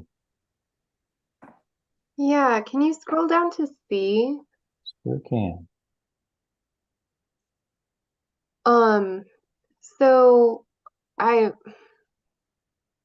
I'm very supportive of all of this. I'm feeling like within C, we're doing so much outreach to non-traditional organizations, and that's been such a push over the last year, that I'm wondering if that needs to be, I'm trying to, maybe it's just me in the language here, but the growing capacity for delivering strategic restoration investing in tools and capacity necessary to broaden the array of entities engaged. I just almost feel like there should be the word outreach in here somewhere, because that's what we've been doing, is reaching out to these organizations. The staff has. You've been doing so much of that I feel like maybe that should just be acknowledged in here somewhere, but it could just be semantics at this point. So I don't feel like we have to have that in there. I just think you've been doing such a great job. The staff has been doing such a great job that it may be worthwhile to throw that in here somewhere. Yeah, thanks, Kelly. And I think the intent here is, you know, like a lot of these components of the plan, is to stretch ourselves a bit and get to that next level, and to try to build on what we've done in the past. Steve, did you have other thoughts about that? No. Okay. All right, let's go to Meg. Thanks, Eric. I really like this priority a lot, and the way it's phrased. Basically, the one thing I wondered about is it's about expand engaging the diversity of people. And B and C, I think, are well constructed on that front. And I just wondered whether in A, whether we wanted to be more specific about, I mean, that is kind of a general outreach to in-person contact with people all around the state, and whether we wanted to add anything to that strategy about targeting, trying to have more face-to-face contact with people who haven't traditionally been represented well in our interactions with the public, along the lines of what the staff has been working at for a long time now, and doing a great job at. So that's my thought on that. Great, thanks, Meg. We'll think about that as we reword these, but also I think that's going to inform the specific tactics underneath the strategy as well. Liz, go ahead.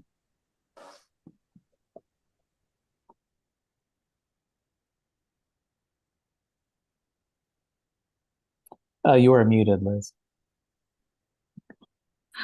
I was trying to look through my notes from yesterday, and we had a nice discussion on the urban piece and how that brought in a number of other projects that are a little bit different. And so I affirm this, A, B, and C, and I just offer the ideas that maybe there is a particularly a strong place to put the word of generally urban in here to help us broaden our thinking a bit.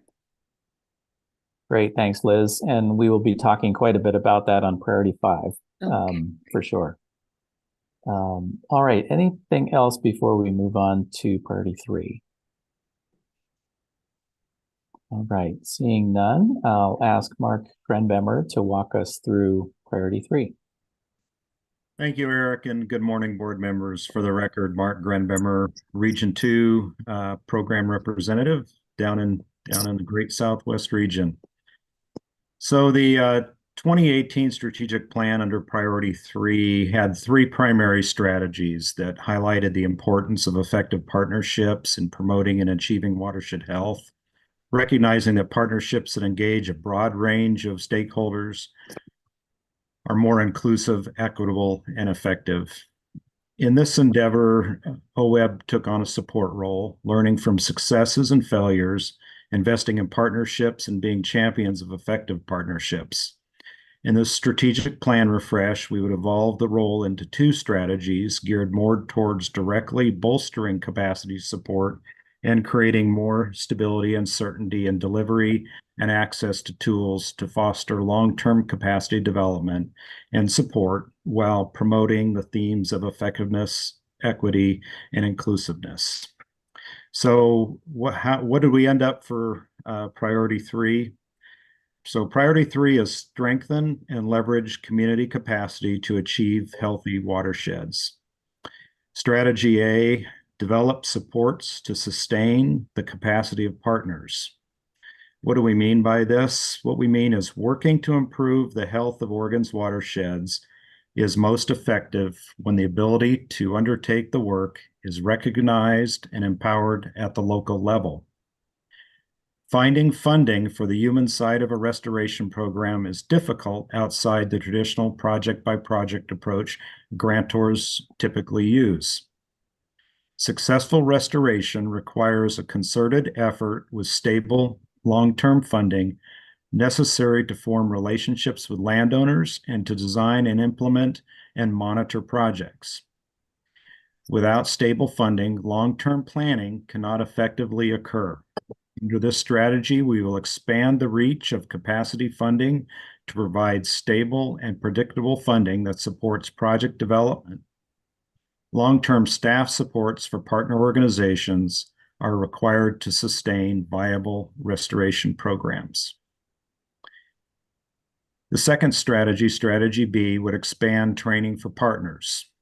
What we mean is science and technology, as well as our understanding of indigenous knowledge and different ways of knowing, are always evolving. Restoration practitioners and other human resources are necessary to deliver comprehensive programs. Under this strategy, grant programs will provide opportunities for training and capacity building and other relevant restoration topics, including for non-traditional training opportunities tailored to local venues and opportunities to increase participation and learning experience. So with that, I will turn it back to Steve. And I will just remind you of the kind of feedback that's helpful here. Things you affirm, are there adjustments, anything you would want to add here, particularly at a strategic or directional level for us?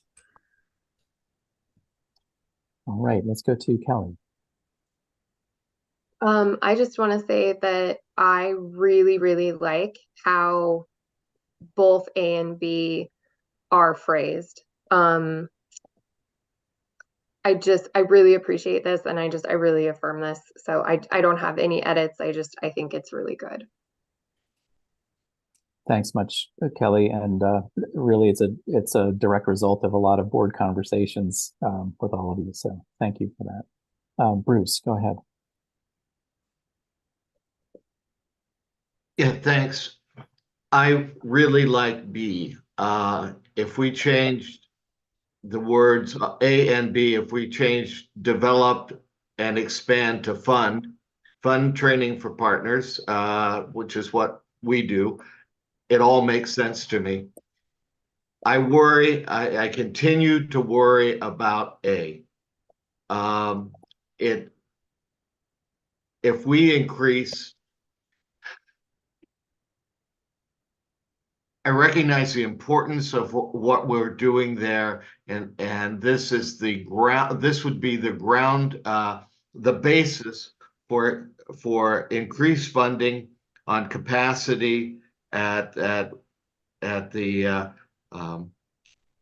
council and district level, and looking into the future and the concern of on-the-ground work. If we were to have a 10 or 20% cut in available funding, and we were locked into this type of a priority, then I could see a real problem for the board going forward on saying, how do we fund on the ground work at the same time we're trying to balance, or we have set up a demand for a certain increase, cost of living, whatever, as the only funding source. So this one still gives me heartburn.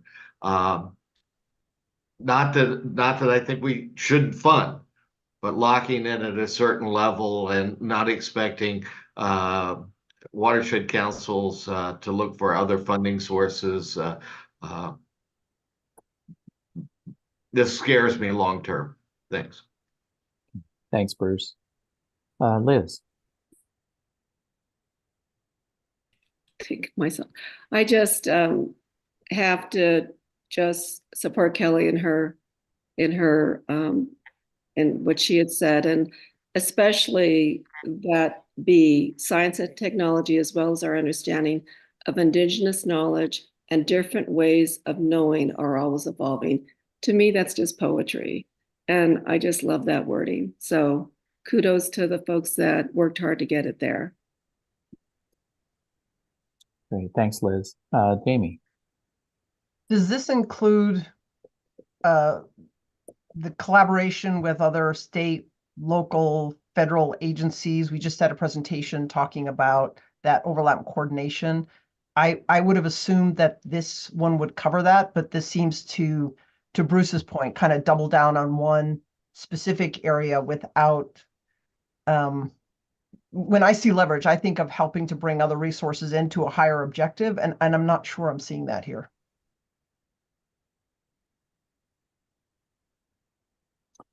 Thanks, Jamie. And I think in terms of the training for partners in B, certainly that incorporates, our review teams, which are, of course, composed of our state and federal partners. The first one, I hear what you're saying about leveraging. I'm not sure it shows clearly, and so we'll have to do a little more thinking about that.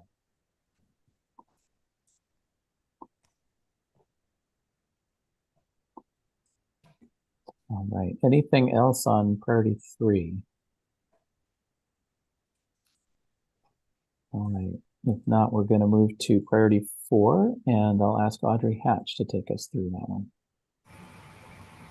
Thank you, Eric. For the record, Audrey Hatch, Conservation Outcomes Coordinator with OWEB. Priority 4 in the proposed refresh, advanced learning about watershed restoration effectiveness through coordinated monitoring, was included in the current past 2018 strategic plan as priority 6. And so it is fundamentally the same kind of concepts, and we'll step through, I would say, relatively minor refinements to them. So what do we mean by priority 4? I'd like to pause for a second and see if there's a question from Jamie. Okay, great. What do we mean by priority 4? 3 things, and I'll step through each of them briefly. Convene, coordinate, translate, and identify gaps in monitoring and learning. So lots of verbs there. We will continue to invest in specific funding opportunities for monitoring, incorporate effectiveness monitoring throughout the agency's grant offerings to support shared learning and adaptive management. Many monitoring projects funded by OWEB contribute to established long-term data sets, filling an important role within the state. In addition to providing funding opportunities, there's a need to provide and promote guidance and best practices to practitioners and partners.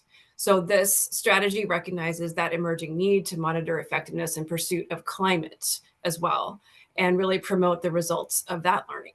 And through this work, the agency serves in a facilitator role, kind of convening subject matter experts to identify priority monitoring needs and identify gaps in existing efforts, continuing to build on a scientific and collaborative framework of the Oregon plan. So just a couple of things to touch on real quick that that are kind of refinements from the past plan. We spent some time talking about the word convene earlier, and that is similar to kind of what was in the 2018 plan. In this context, it really means gathering in groups, especially around technical topics, helping grantees, practitioners, and the science community share really what's working and what's not.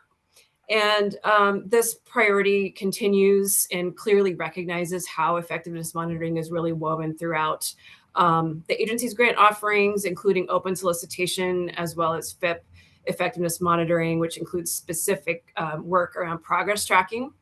And just a couple other points real quick to call out here. This continues that concept of investing in monitoring, recognizing the long-term benefits. And the way this is phrased, that long-term piece is included in that kind of first strategy. And then finally, really kind of refining from the past, the OWEB is not the expert, but OWEB is in a role that may convene experts. For example, representatives from other agencies such as Fish and Wildlife and Environmental Quality to help refine and coordinate that monitoring piece. So those are just a couple of points reflecting what's changed from the past. The next strategy is around learning and sharing and supporting efforts to integrate Indigenous knowledge, as well as different ways of understanding Oregon's watersheds. These are areas that are emerging and not yet fully incorporated into the watershed restoration effectiveness monitoring. So this strategy will find ways to effectively and ethically partner with Indigenous people. One example is through supporting participation at technical review team meetings.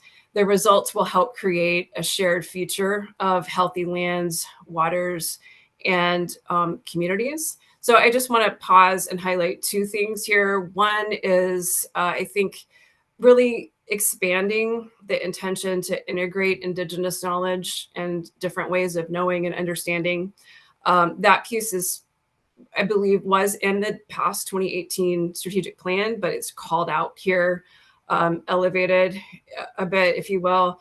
And then just to really say that that including and supporting participation in technical review teams is just one example that's included here.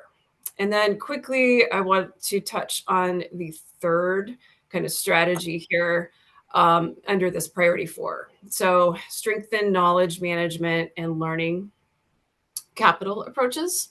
So in addition, what we mean by this is in addition to tracking progress and generating data, it is important to provide that information in a meaningful way so it can reach interested parties and inform future projects. And oftentimes that publicity really centers on the success story. But a lot of the feedback that we received indicated, practitioners and other interested parties, they really want to know what hasn't worked and what are some of those lessons learned. So this strategy includes building action-oriented approaches to sharing restoration outcomes and finding ways to create space for adaptive management. And 3 things to touch on real quick before I hand this back over to Steve. So regarding this last strategy about strengthening the knowledge management and kind of learning capital approaches, I do want to emphasize, my colleague Rachel Thompson began this presentation with priority 1 around that broad awareness. And in the 2018 planning as well as now, I think there is a strong connection between these priorities around building awareness, broad awareness, and also strengthening the knowledge management. And then just to emphasize that kind of continuing the science translation piece is part of what we mean by this strategy C.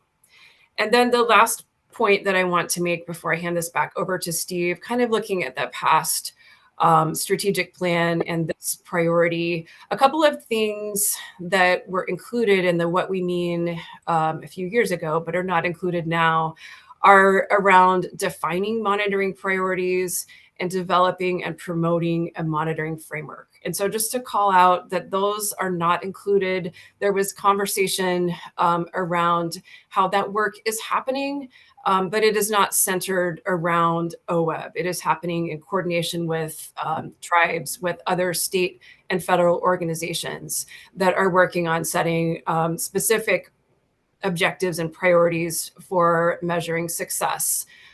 So just to explain that piece as a difference from the 2018 version of the strategic plan. Thank you, and I'll hand it back over to Steve. Thank you, Audrey. Board, we're appreciating your guidance on all of these and looking forward to your discussion on this. What do you affirm? What might be added? And what could we adjust to make this more effective? Right, Liz, and then Lindsay.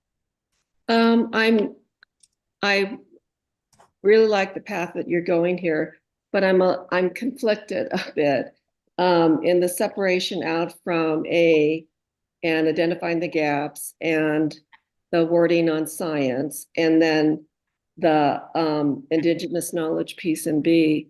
And my conflict is I really appreciate that how Audrey said, there was an effort to elevate it, the indigenous knowledge, and put a focus. But then there's also like a separation too. And in that separation, is there sort of a priority on just the scientific knowledge? So I just put that out there that I'm just a little bit conflicted about that. And then going back to A, when we talk about subject matter experts, and maybe this isn't necessary, but I'm just thinking there's so much in the climate science arena that is so global that we look at subject matter experts, in a big, broader sense, not just regionally or statewide, which I've seen us do. So those are just 2 of my comments, but thank you for putting all the work in this.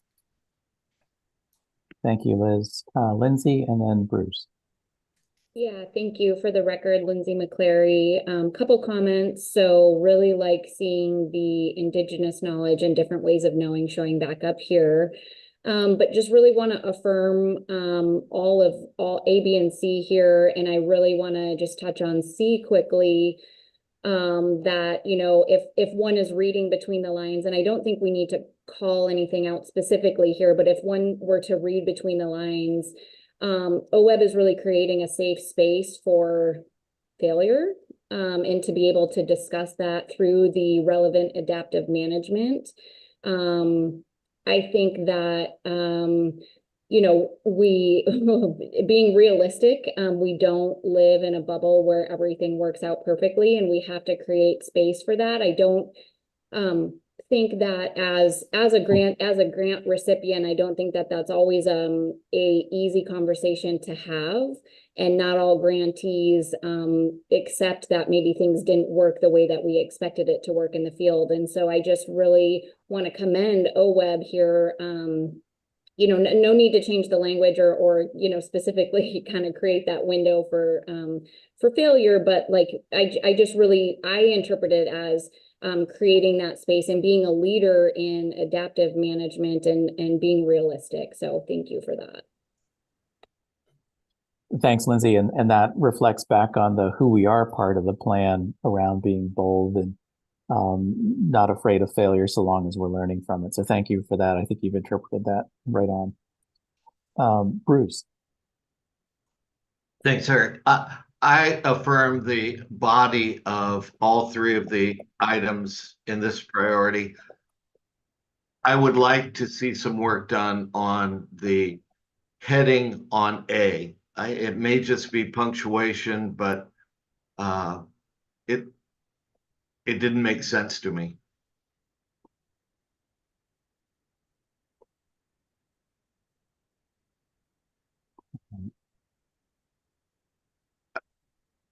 Anything you would elaborate on there, Bruce, about how it's not making sense? Are we convening in monitoring and learning, coordinating and translating, or are we convening gaps? Are we coordinating gaps? It could just be a punctuation issue, but when you read it all, those modifiers don't make sense to me. Got it. All right, Kelly. Yeah, I just wanted to echo Lindsay's comments about section B and the indigenous knowledge. Can you scroll down to that? I really like the sentence, the strategy will find ways to ethically and effectively partner with indigenous peoples. That language specifically, I think, is really important because because as we work together, I think that we're going to find ways that work and ways that don't work. And so I like that that's sort of acknowledged in that, like, we're going to find ways. We don't know it right now, but we're going to find ways that it will work. And I think that I think the example is good, but it may be a little broad, saying supporting participation in technical review teams. So that's, I know we'll get into that. Well, you know, this 30,000 foot level, but I think maybe we want to look at other examples or being more specific. So there aren't questions like, okay, well, if you're supporting participation in technical review teams, what does that mean? You know, so. Great. Thanks, Kelly. Gary, go ahead. You're muted, Gary. Oh, thanks, Eric. Yeah, I won't say anything here that hasn't already been said. It's just that this whole thing is all about learning. I like the part about, you know, the indigenous knowledge. I mean, that's knowledge that's in place that we need to pay attention to. It's been around for a long time, and, you know, things are proven. Also, the part, you know, of current projects and talking about what hasn't worked. I mean, I think about what, you know, one of the things that Charlie Munger said about a long and successful life, said one of the things is don't do stupid things. And that is, if we can look at the knowledge that is in place, and the practices that are happening and what hasn't worked, then we do better the next time. So I like that part. Thanks. Thank you, Gary. And Meg. Thank you. I want to affirm this priority and its 3 strategies, and also add that I share Bruce's befuddlement about that heading under for A. I'm not sure what the remedy is, but I'll leave that to you guys. I think we can remedy that one fairly readily. All right. And Gary, is that a fresh hand up or is that a stale hand? Okay. And just so folks know, the co-chairs have assured us that we're not tightly bound to our 11:15 end time. So I think we will have enough time to walk through the remaining couple of priorities. Go ahead, Chris.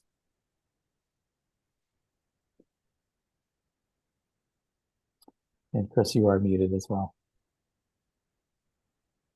Thanks for that reminder. I just wanted to affirm strategy C here as someone that has been involved in a number of projects out on the ground, which have had great results and some that have not. It is very important to emphasize and share the story of of why we think something hasn't worked, and I think that's not often done enough. So I really like C. I like the way it's worded. I also wonder if it's not necessarily just a case of OWEB through the grant programs and the reporting showing what hasn't worked, but there may need to be an element of emphasizing that that's important to our grantees as well, who inherently often default to emphasizing in their reporting what has worked and maybe a little less on the what hasn't. So I don't know if I'm suggesting a need for any change in wording here, but maybe if these are broken down into more details, that might need to be something considered in terms of guidance out through our grant programs to the grantees regarding the importance of learning and reporting on what hasn't worked as equally as important as what has. Great. Thanks, Chris. We will certainly look at that as we're building tactics. Anything else on priority 4?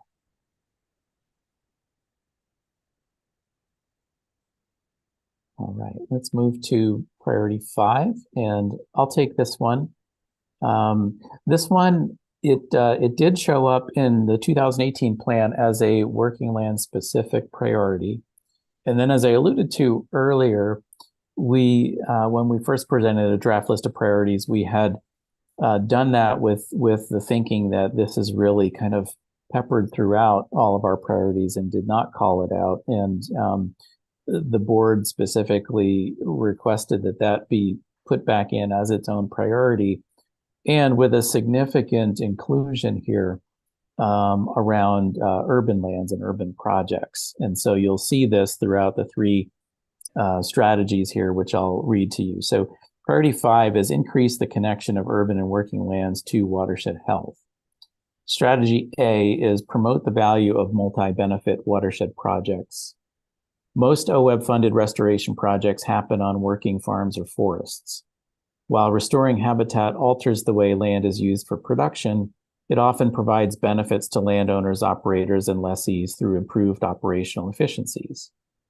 Under this strategy, we will showcase working lands and watershed restoration success stories, clearly demonstrate that restoration and production coexist, and promote success stories where producers speak to the value of restoration. And so you can see through that it is quite different from the 2018 plan in that we are really highlighting essentially what was the rationale for creating the Oregon Agricultural Heritage Program, this recognition that there is habitat value in working lands. And that's also a potential way to do one of the things that's in our evaluation criteria for restoration projects, and that is to incentivize additional project proponents to come forward to have restoration done. on their land. B is to build partnerships with groups that work with working lands. To further our reach, this strategy will develop or continue building relationships with groups that work with operators of working lands. Some groups we might not have historically worked with very much, but have a lot of impact on working lands. We will build on and promote grassroots connections among existing partners. Engaging local experts knowledgeable about the nexus of restoration and working lands is critical. And C is support and fund grantees building or expanding partnerships with urban constituents. Although sometimes overlooked, urban areas are critical resources in the watershed landscape, both in terms of human relationships and potential effects on wildlife habitat and water quality. Urban areas can both provide valuable natural resource values and expand the constituency that supports continued funding for watershed restoration. This strategy will support and expand partnerships our grantees have with private entities and local governments to develop opportunities for watershed restoration and address environmental justice concerns. And I'll turn it back over to Steve. Thank you, Eric. And we'd like to invite board conversation about this. We appreciate your affirmations. It gives us reassurance that we're on the right track here based on your guidance, and then recommendations for sharpening this going forward. Your thoughts? Go ahead, Stephanie. Sorry, I realized my hand was already raised somehow. I just had a question on C. We talk about expanding partnerships between grantees and private entities and local governments. Was there some specific feedback that led us to call out those two types of organizations? I'm just thinking of nonprofits and other non-traditional partners that we've been doing outreach to that we might want to help connect grantees with as well. Thanks, Stephanie. Yeah, it is intended to be inclusive. Private entities would include private nonprofits as well. And Liza Jane. Thank you. I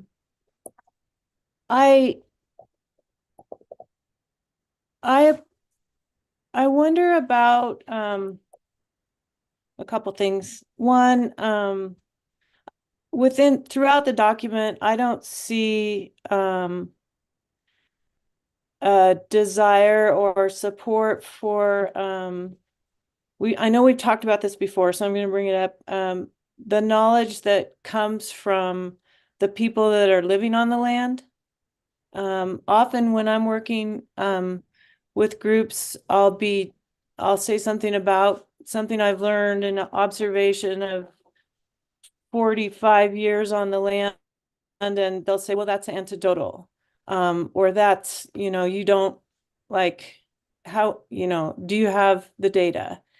I do in a different form, and it isn't called out here that we're acknowledging that, particularly that I find it's, and so it feels like that knowledge is still minimized and discredited. On working lands, we all know that they can, in their own operation, enhance conservation that we could build on. It isn't like that's said other places. In fact, in C, we call out urban areas, provide valuable natural resource values and expand the constituent, the people that support our work. But that's very true for working lands as well. And we don't say that. So those are some thoughts I have about working lands, and love to see that we're calling out and combining urban and using that language, but it feels imbalanced. Thanks, Liza Jane. Regarding your first point, that was intentional in the other places in here where we talk about Indigenous and other ways of knowing. And when we had that discussion, it was in recognition that there are certainly other ways of knowing, like what you've just described. And so that is intended to carry throughout the plan.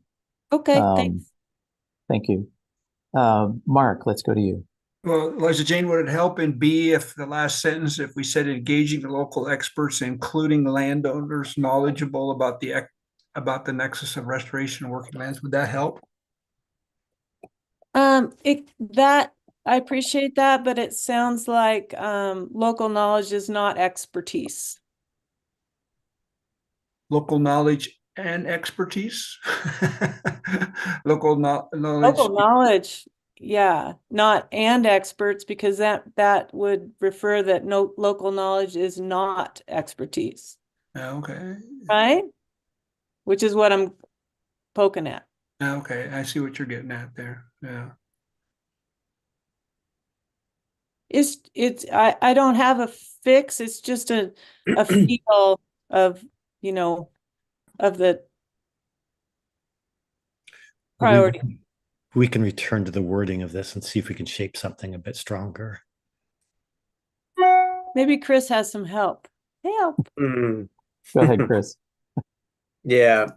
My question didn't have anything to do with that, but it was more along the lines of the readability of the strategic plan to the general public. And I think all of us here on this call know what we mean when we say working lands, but I don't know if that would be obvious to others. Is there a definition sheet that goes with the strategic plan, or if not, could we be more clear in this priority what we mean by working lands? Yes, we definitely can. And it was mentioned earlier, the definition in the Working Lands Bill last year. So we can look to that for guidance and include in here so that people are clear what we're talking about. Thank you. All right, other comments on priority 5? Yes, Liz. Eric, I have an unformed thought here, but I just thought I'd throw it in. I just remember reading a while ago about an article about Indigenous knowledge and also incorporating our grandmother's knowledge. And I think that listening to Liza Jane, and when we're talking about working lands knowledge and her 45 years, connected to the land, it just seemed like it was a really great article about, my grandmother had knowledge too. My great-great-grandmother had knowledge too. So I just say that in support of Liza Jane and reminding me about that article. Great, thanks for that, Liz. Dan, go ahead. I was just going to affirm the re-inclusion of calling out working land specifically in the strategy, and also the I think you can just say engaging local expert knowledge. I think that language makes it sound like you're talking about different people, but we're talking about the local people who are experts and have knowledge. Not to beat the horse, but that's all. Well, thanks for that suggestion. Amy, go ahead. Yeah, I really like this section. Of course, USDA would provide that feedback. One thing, just something to consider, one thing we talk about a lot is, yes, the investments and restoration activities that do occur on working lands have incredible value to the people who work those lands or who are associated with those working lands in some capacity, but they also provide a huge number of ecosystem services to the communities at large. And so if there is a way to reflect ecosystem services in sort of the concept of maybe part A, I think that would speak to a lot of the agricultural community, that the investments that happen on farm are very, that oftentimes, like I said, they are beneficial to those businesses and those families and those generations that have supported that effort and that work, but also many times it has a very positive impact both on the the environmental system and also the economy, the local economies at large. So yeah, affirm it, and hoping can be just broadened a little bit. Thanks, Amy. Yeah, I think we can do that. That's certainly the intent. Hence my reference earlier to the Ag Heritage Program and recognition of exactly what you just said. So I think we can work with that. Anything else on priority 5? Dan. Just to kind of pile on what Amy said, I often think and talk here internally about how public lands, how private lands are providing a public service by delivering like clean drinking water to communities, just as an example of some of the work that I focus on. And we don't often sort of recognize that in our work, and maybe that kind of public service connection is a way to sort of help broaden that conversation. I just throw that out there as food for thought. Great, thank you for that. All right. Seeing no further hands, it looks like we're ready to move to the 6th and final priority. And I will look to our colleague, Jesse Kirshner, to talk us through this one. Thanks, Eric. Good morning, everybody. Jesse Kirshner, Climate Coordinator here at OWEB, to talk about Priority 6, which currently reads Take Bold and Innovative Action Toward Climate Resilience. So this is very similar to a priority in the past strategic plan. It was Priority 7. But in the 2018 strategic plan, that priority was more general. It wasn't focused specifically on climate and climate resilience. So that priority was bold and innovative actions to achieve health in Oregon's watersheds. And some of the strategies that were under there, one of them really related more to, I think, the beginning of the, or some of the initial work that had happened towards the FIT program. And so through a lot of the conversations that we've had in this strategic planning refresh process and the input that we've received, and just the board's focus in the last couple of years on climate resilience, decided to sort of shift this priority to focus more on how we can take bold and innovative action toward climate resilience. So we have 2 strategies that are under this. The first is to increase grant-making tolerance for bold and innovative action. Restoration is an evolving practice with on-the-ground activities changing as we test and learn. Stage 0 restoration, a technique now gaining in popularity, would likely have been discarded as an option 30 years ago.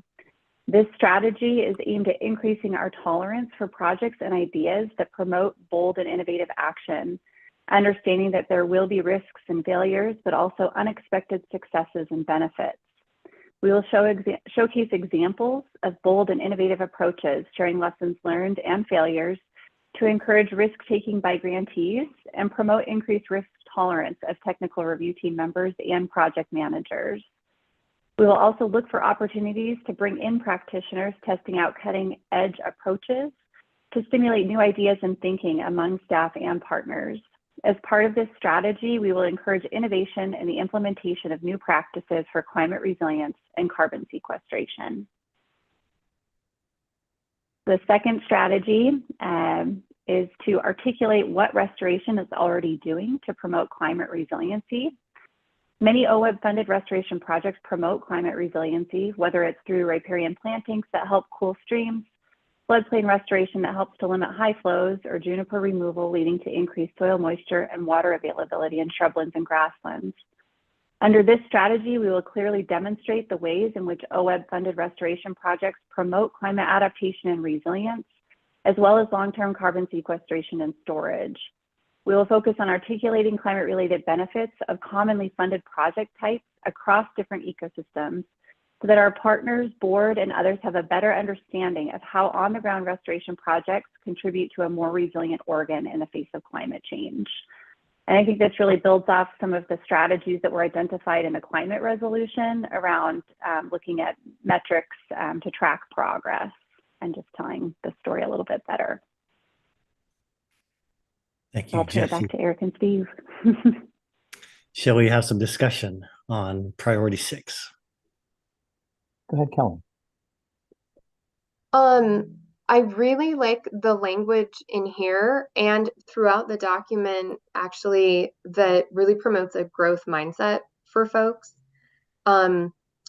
Just, you know, the language in here about sharing lessons learned and failures to encourage risk-taking by grantees to promote increased risk tolerance of technical review team members and project managers. I think this is really great language to have in here, and I think it dovetails well with the other language that we've seen throughout the rest of the document about learning from our mistakes and what works and what doesn't work, and just also acknowledging that we are still learning and the science and the best management practices are constantly evolving. So I really appreciate that in here. So thank you. Great job. Thanks, Kelly. Let's go to Dan and then Aaron. Yeah, just echo that. I mean, the sort of urgency at hand with some of this work really requires kind of this risk taking, and I wish I saw this language when we met in K Falls, because at that point in time, Dan Shively and I were working on coming up with some language for some work on fuels reduction and air quality. And it's this same sort of conversation. There's different risks out there that we need to figure out how to balance to get stuff done. And there's a lot of urgency around that. So just an affirmation that this is super, super good language. And I don't see a copyright on here, so I might steal it. Go for it. Go ahead, Aaron. Hi, thanks. One piece I'm wondering, and correct me if I missed this in one of the other priorities, but I do think maybe something to consider including, whether it be here or another priority, I think that fit in multiple places, but in terms of any of those higher level, what I see is reflective of a lot of your grant program criteria of what makes a successful proposal when it comes to thinking, higher level on a, landscape level approach, watershed level approach in terms of what are the benefits in terms of habitat connectivity, fish passage, like looking at that higher level of, are we being strategic across jurisdictions with other partners on really, I think, trying to make meaningful differences, in a place, because I see all of this as very project specific versus that higher level view. So I'm thinking of like the ODF, 20-year wildfire strategy of how they're thinking about how do we work across jurisdictions together for the bigger landscape that, the fires aren't worried about where our boundary lines are, right? So thinking about boundaries across those kinds of things. Great. Thanks, Aaron. That's great input. Bruce.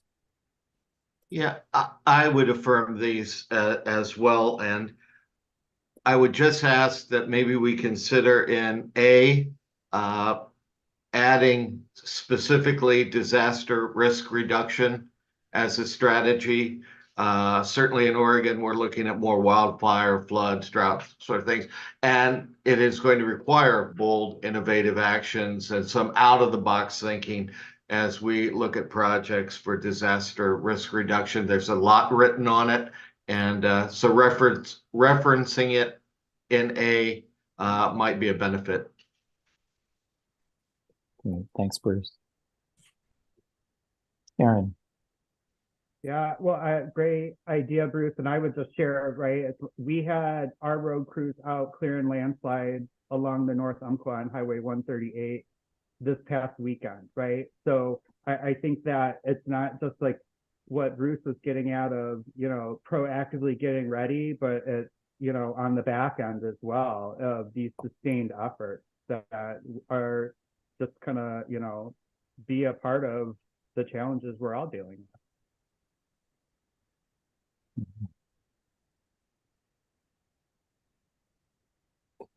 Anything else? Amy. Yeah, like others, I really really appreciate these. I think they really affirm a lot of the work that OWEB has been spearheading as well. In my short time here, there's been discussions about prescribed fire and in our forest ecosystems. We've talked about virtual fence, and those are all bold and innovative actions to address our changing climate. And so, yeah, I think these are wonderful and would affirm and support them. Thanks for that.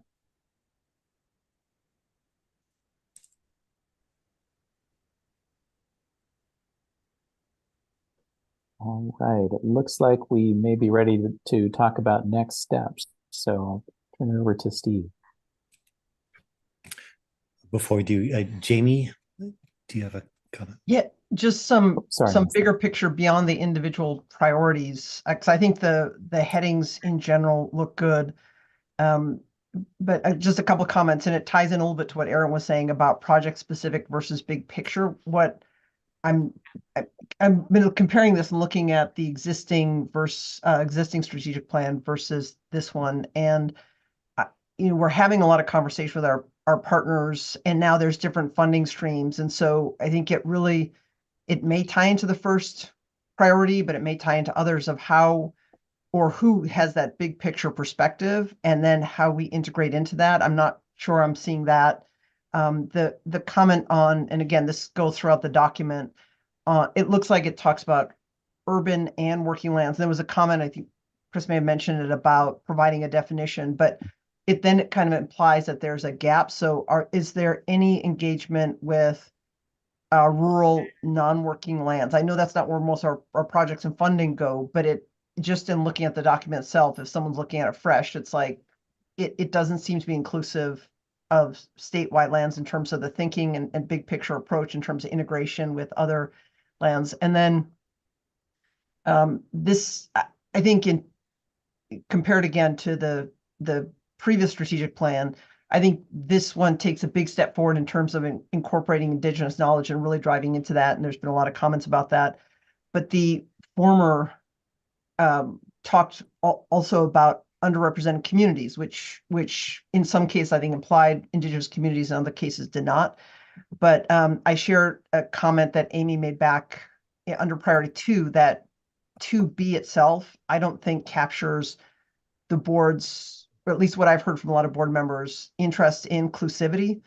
The 2018 was much more directive in looking at not just Indigenous communities, but also diverse, underrepresented, non-traditional partners. And it feels like all of that is either been stripped out or is not being really recognized. So that, and it just really struck me, that sense of who's at the table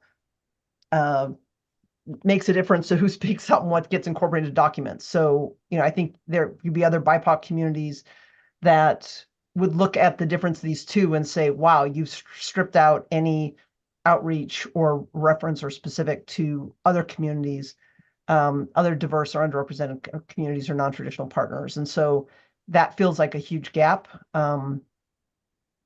And that's just an observation.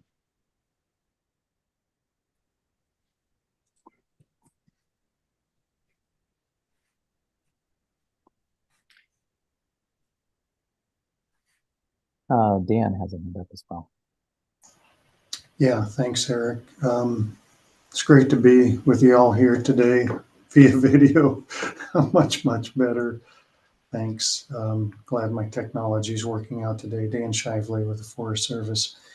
Hey, going back to the previous statement around bold action, if I may, I'm just curious. I didn't hear a pickup in the conversation.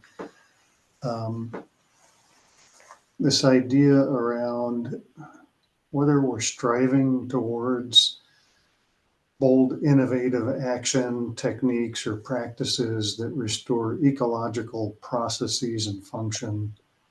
And I think sometimes when we get into this conversation around taking bold, innovative, perhaps untraditional approaches, you can get these technological solutions that don't really address the underlying pinnings around the ecological restoration components, and some examples come to mind. And so the way I read it as it currently stands, it seems not to really focus on that. And some may read a statement like that and think, anything goes. There have been suggestions for advancements, that may be controversial, that may be highly engineered approaches, for example. So Eric or others, I was just curious, did that enter into any of the conversation, or how might you address or respond to that? Thanks. Thanks, Dan. Yeah, that continually comes up in our technical review process. Around kind of different approaches to solving problems. And one of our, in fact, criteria in review is addressing causes of problems versus symptoms. And I think that is leading our grant proponents toward things like low-tech process-based restoration to achieve their goal of holding water higher in the watershed, but without having overly engineered practices. And sometimes in review, people look at applications and express some uncertainty around the likelihood of success. And we talk through that during review. I think what we're talking about here in this plan is making sure that in the review process, we're not saying, well, that's not clearly established in, technical paper, so therefore we're not supporting it. We want to have some willingness to try some new things, with the understanding that we want to know if they don't work, we want to know the why, and we want to know how that might impact future approaches, so that we can get to better solutions. So there is, though, certainly a bit of gray area with what you're talking about. But the intent here is that we can have space for those conversations and hopefully support some things that might move us further into techniques that otherwise, if you're taking a strict, well, this is in a published paper or not approach, wouldn't get funded. Meg. Thanks, Eric. Before we moved on to what next steps, I just wanted to add one comment on priority 3A. And because I think, at least in my brain, this is the one strategy that my head goes directly to our spending plan, basically, because I don't really see another way to to carry out this strategy that doesn't involve moving money into capacity grants. And I might be misinterpreting it, but I just wanted to say that's how I interpret it. I don't necessarily disagree with it. I'm just saying that it seems to me to be uniquely among the other strategies, the one that translates most directly to a spending plan change. So it's kind of all along the lines of what Bruce was saying, I think. I don't necessarily, it doesn't worry me necessarily, but I just want to say that that is at least how I interpret that strategy. Yeah, thanks, Meg. And I see how you're drawing that line there. And what's in here in the language is a reflection of something that I think we've consistently heard in as people are putting project completion reports together and finding hitches that they've experienced. It often relates to things like staff turnover and inability to hold staff for the long term, which sometimes is an economic issue for the organization. And this priority is a recognition of that, without going so far as to say we can just provide more money for everybody. As Bruce pointed out, we really can't do that because we need to make sure we're focusing the bulk of our funds on the restoration programs. But this is a recognition that if there are things that we can do that might help support the concept that we can't get any of this work done if we don't have long-term sustainable organizations to do it. But yeah, certainly all of the money is not going to come from OWEB for that. And I think Stephanie's got something to add here. Thanks, Eric. I wanted to mention another example of something that OWEB can do it's not necessarily a line item for our Measure 76 funding, but just as another example, we have a partnership with NRCS to administer Farm Bill technical assistance funding to local partners. And so it is a commitment of resources because part of our federally funded staff time is going towards that work. It's not a commitment of lottery dollars, but it is an administration of federal dollars that it's another example of a mutually beneficial relationship. Okay. Well, and maybe the tactics will, when they come, will make it all clearer. Thank you.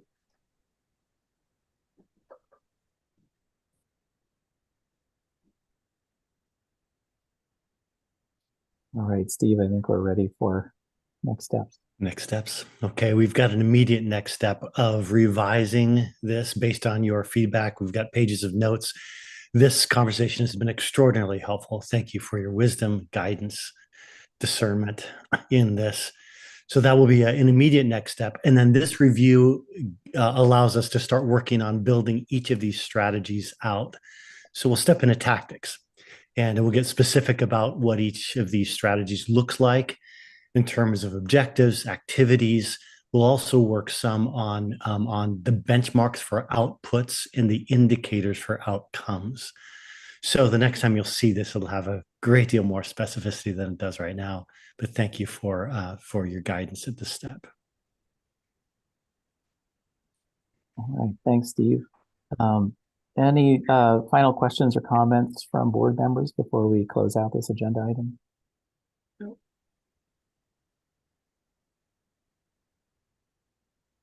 Okay, thank you so much. Not seeing any, Eric. Thank you both very much. And thanks to my fellow board members who really dig this stuff. I'm more of an implementer. I like to implement these plans, not write them. So thank you.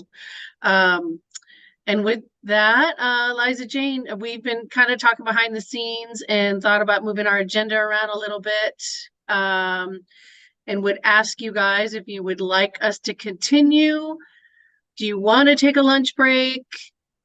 We have one more agenda item. What's the thought of my fellow board members? Let's go. Ooh.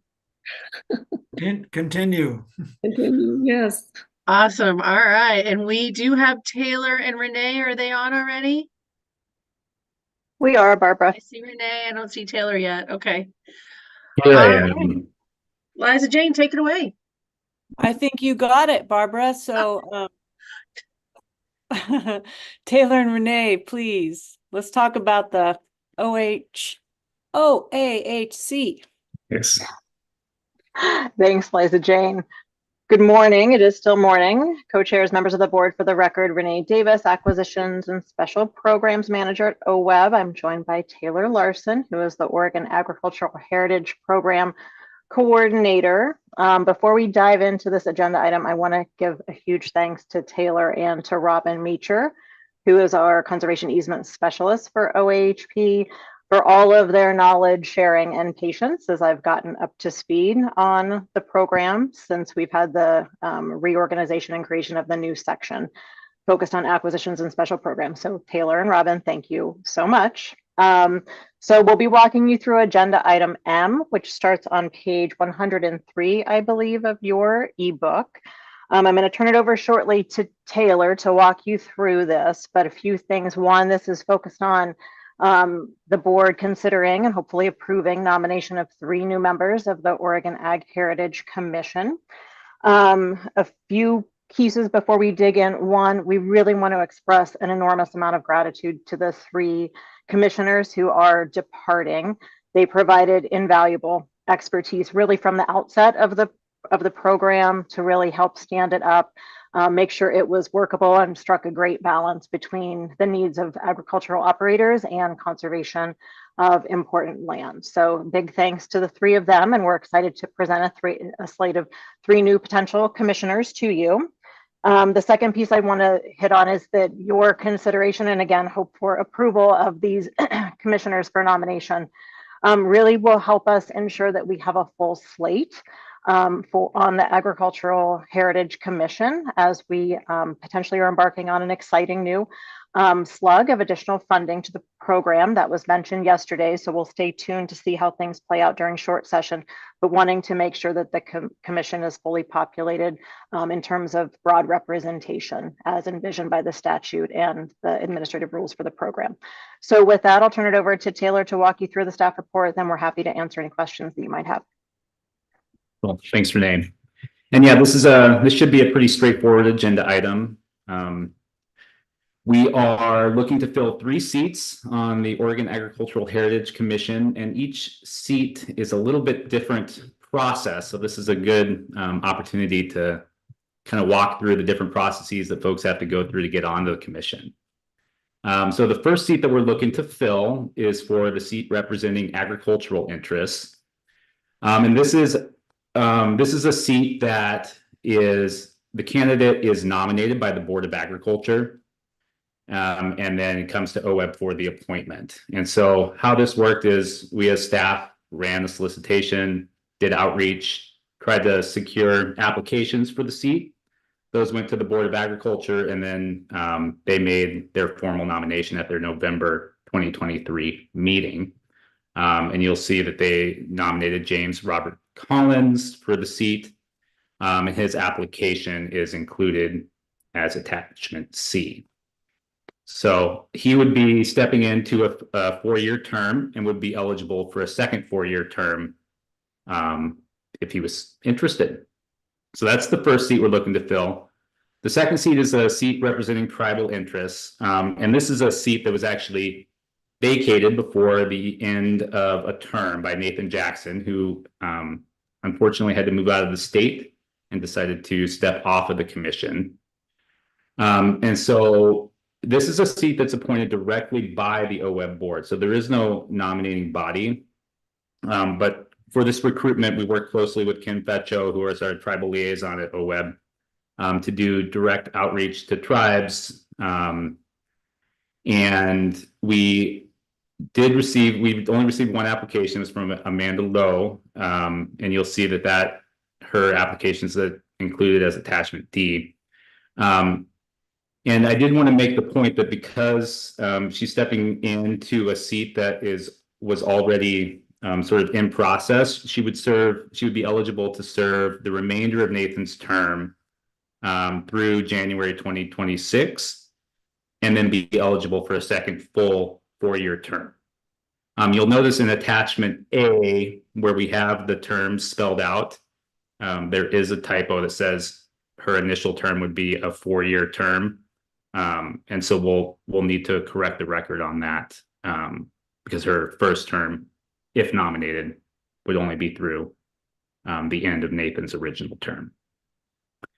So that's that seat. And then the third seat is a seat representing OSU Extension. And this is a seat to be nominated by the Director of Extension. And so we worked with our outgoing commissioner and Ivory Lyles, who is the Director of Extension at OSU, to secure a nomination. And that nomination is Jeff Reamer, who is the interim department head of the Applied Economics Department at OSU and has consulted the commission in the past on issues of succession planning. And so he was nominated and would be serving an initial 4-year term and again be eligible for a second 4-year term if interested. So what we're asking the commission to do is to consider these applicants, these nominated applicants, and if they are acceptable to the board, to appoint them to the commission so that we can conduct our business. One other thing before we get to you, Mark, was because math is hard and we are doing some file reorganization, the initial version of attachment A, which has everybody's terms, had a few commissioners with 5-year terms that really should have only had 4-year terms. That has been corrected in the most recent version of attachment A, but in case you're looking at an old version, it's Nancy's first term should end actually in 2026, and Ed, Laura, and Russ's first term should end in 2027. So promises to be better at counting in the future. But with that, I would turn it over to questions, discussion, and we'll see if we can get a motion and some new commissioners appointed. So Mark, looks like you're ready with something. Yeah, thanks, Taylor. So don't have any problems with the candidate list that was submitted. It looks like more than well qualified. My question has to do, the way I read it, did we just get one application for each, or was the like the ag position that was recommended by the Department of Ag, did they get a number of applications, or did we just get one? And it looks like the tribal maybe only had one, and then the other extension only had one. Does that help me understand that? Yeah, that is true. So I'll start with the easy one. For extension, we would only ever get one because that's a direct nomination from the director of the extension service. Okay. For the ag seat, again, we would only, as the board, only get one nomination from the ag seat or from the Board of Agriculture. But in theory, they would be able to consider numerous applications, but they did only receive one application for that seat. And similarly for the tribal seat, you're correct. We did only get one application submitted. Okay. And so, yes, it's a little frustrating to not have more competition for these seats. I think part of the challenge is that we currently don't have funding for a cycle, and it does make recruitment a little tricky. Folks like to be on commissions and dedicate their time to bodies that are making decisions. And so really grateful to the folks that did apply. And I think we got a really great slate of candidates. But hopefully we can get more folks to apply in the future as we build momentum with the program. Okay, you've answered my question. Thank you. Yeah. Thank you, Taylor. I think we got real lucky then. This looks like a great group. Liz. It is a great group. And I just had a question maybe for the future on the next rounds. When the Board of Agriculture and OSU Extension gather up their nominations, how does the diversity piece filter into their decision making on the nominees? Just curious.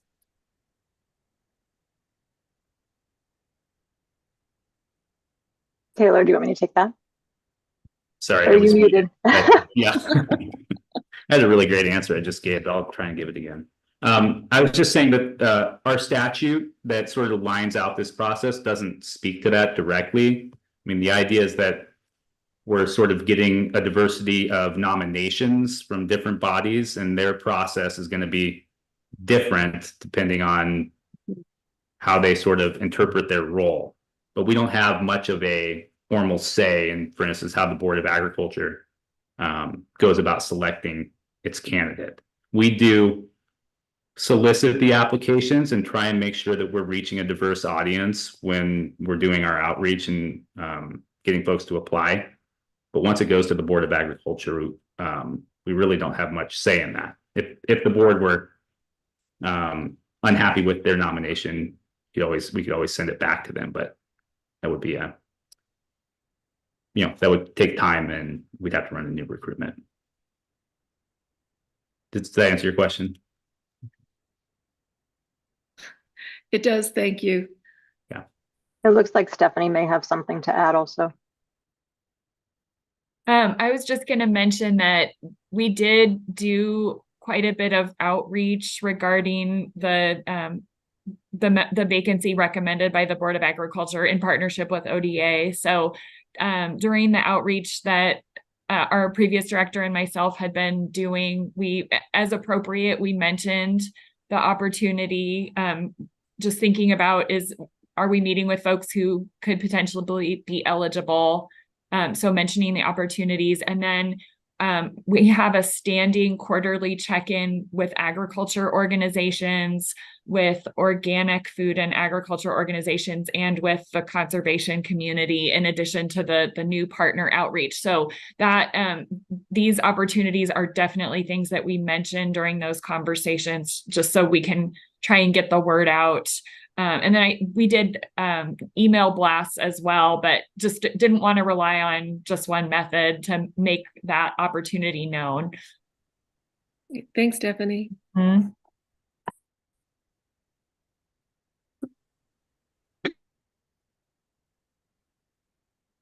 Are there any other questions or comments? I'm ready to make a motion, Madam Chair, Vice Co-Chair. Yes, please, Mark. Okay, I move the board appoint James Robert Collins and Jeff Reimer to 4-year terms on the Oregon Agricultural Heritage Commission beginning January 2024, and Amanda Lowe beginning January 2024 to the remaining 2 years of the 4-year term vacated by Nathan Jackson on the Oregon Agricultural Heritage Commission ending in January 2026.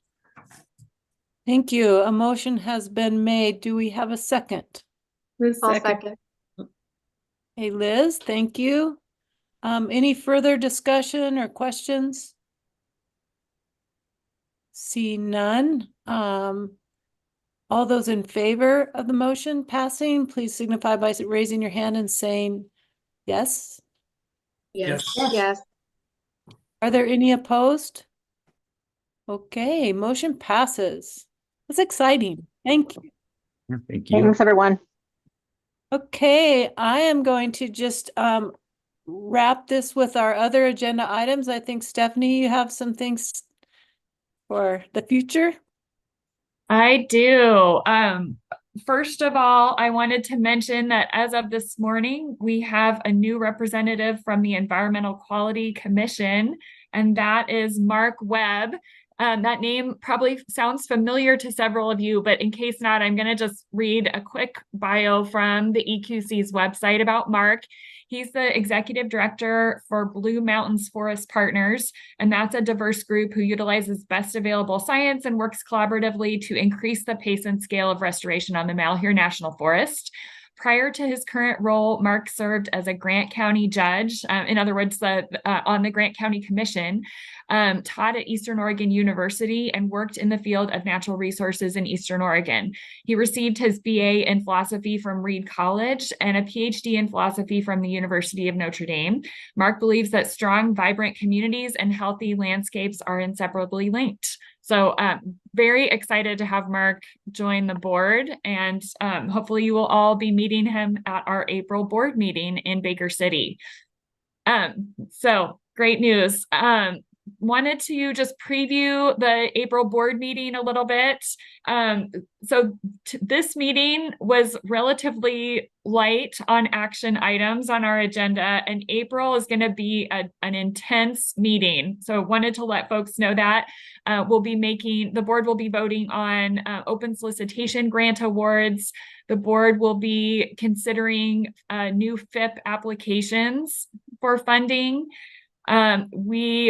Depending on the outcome of the February legislative session, we may have additional Oregon Ag Heritage Program funding.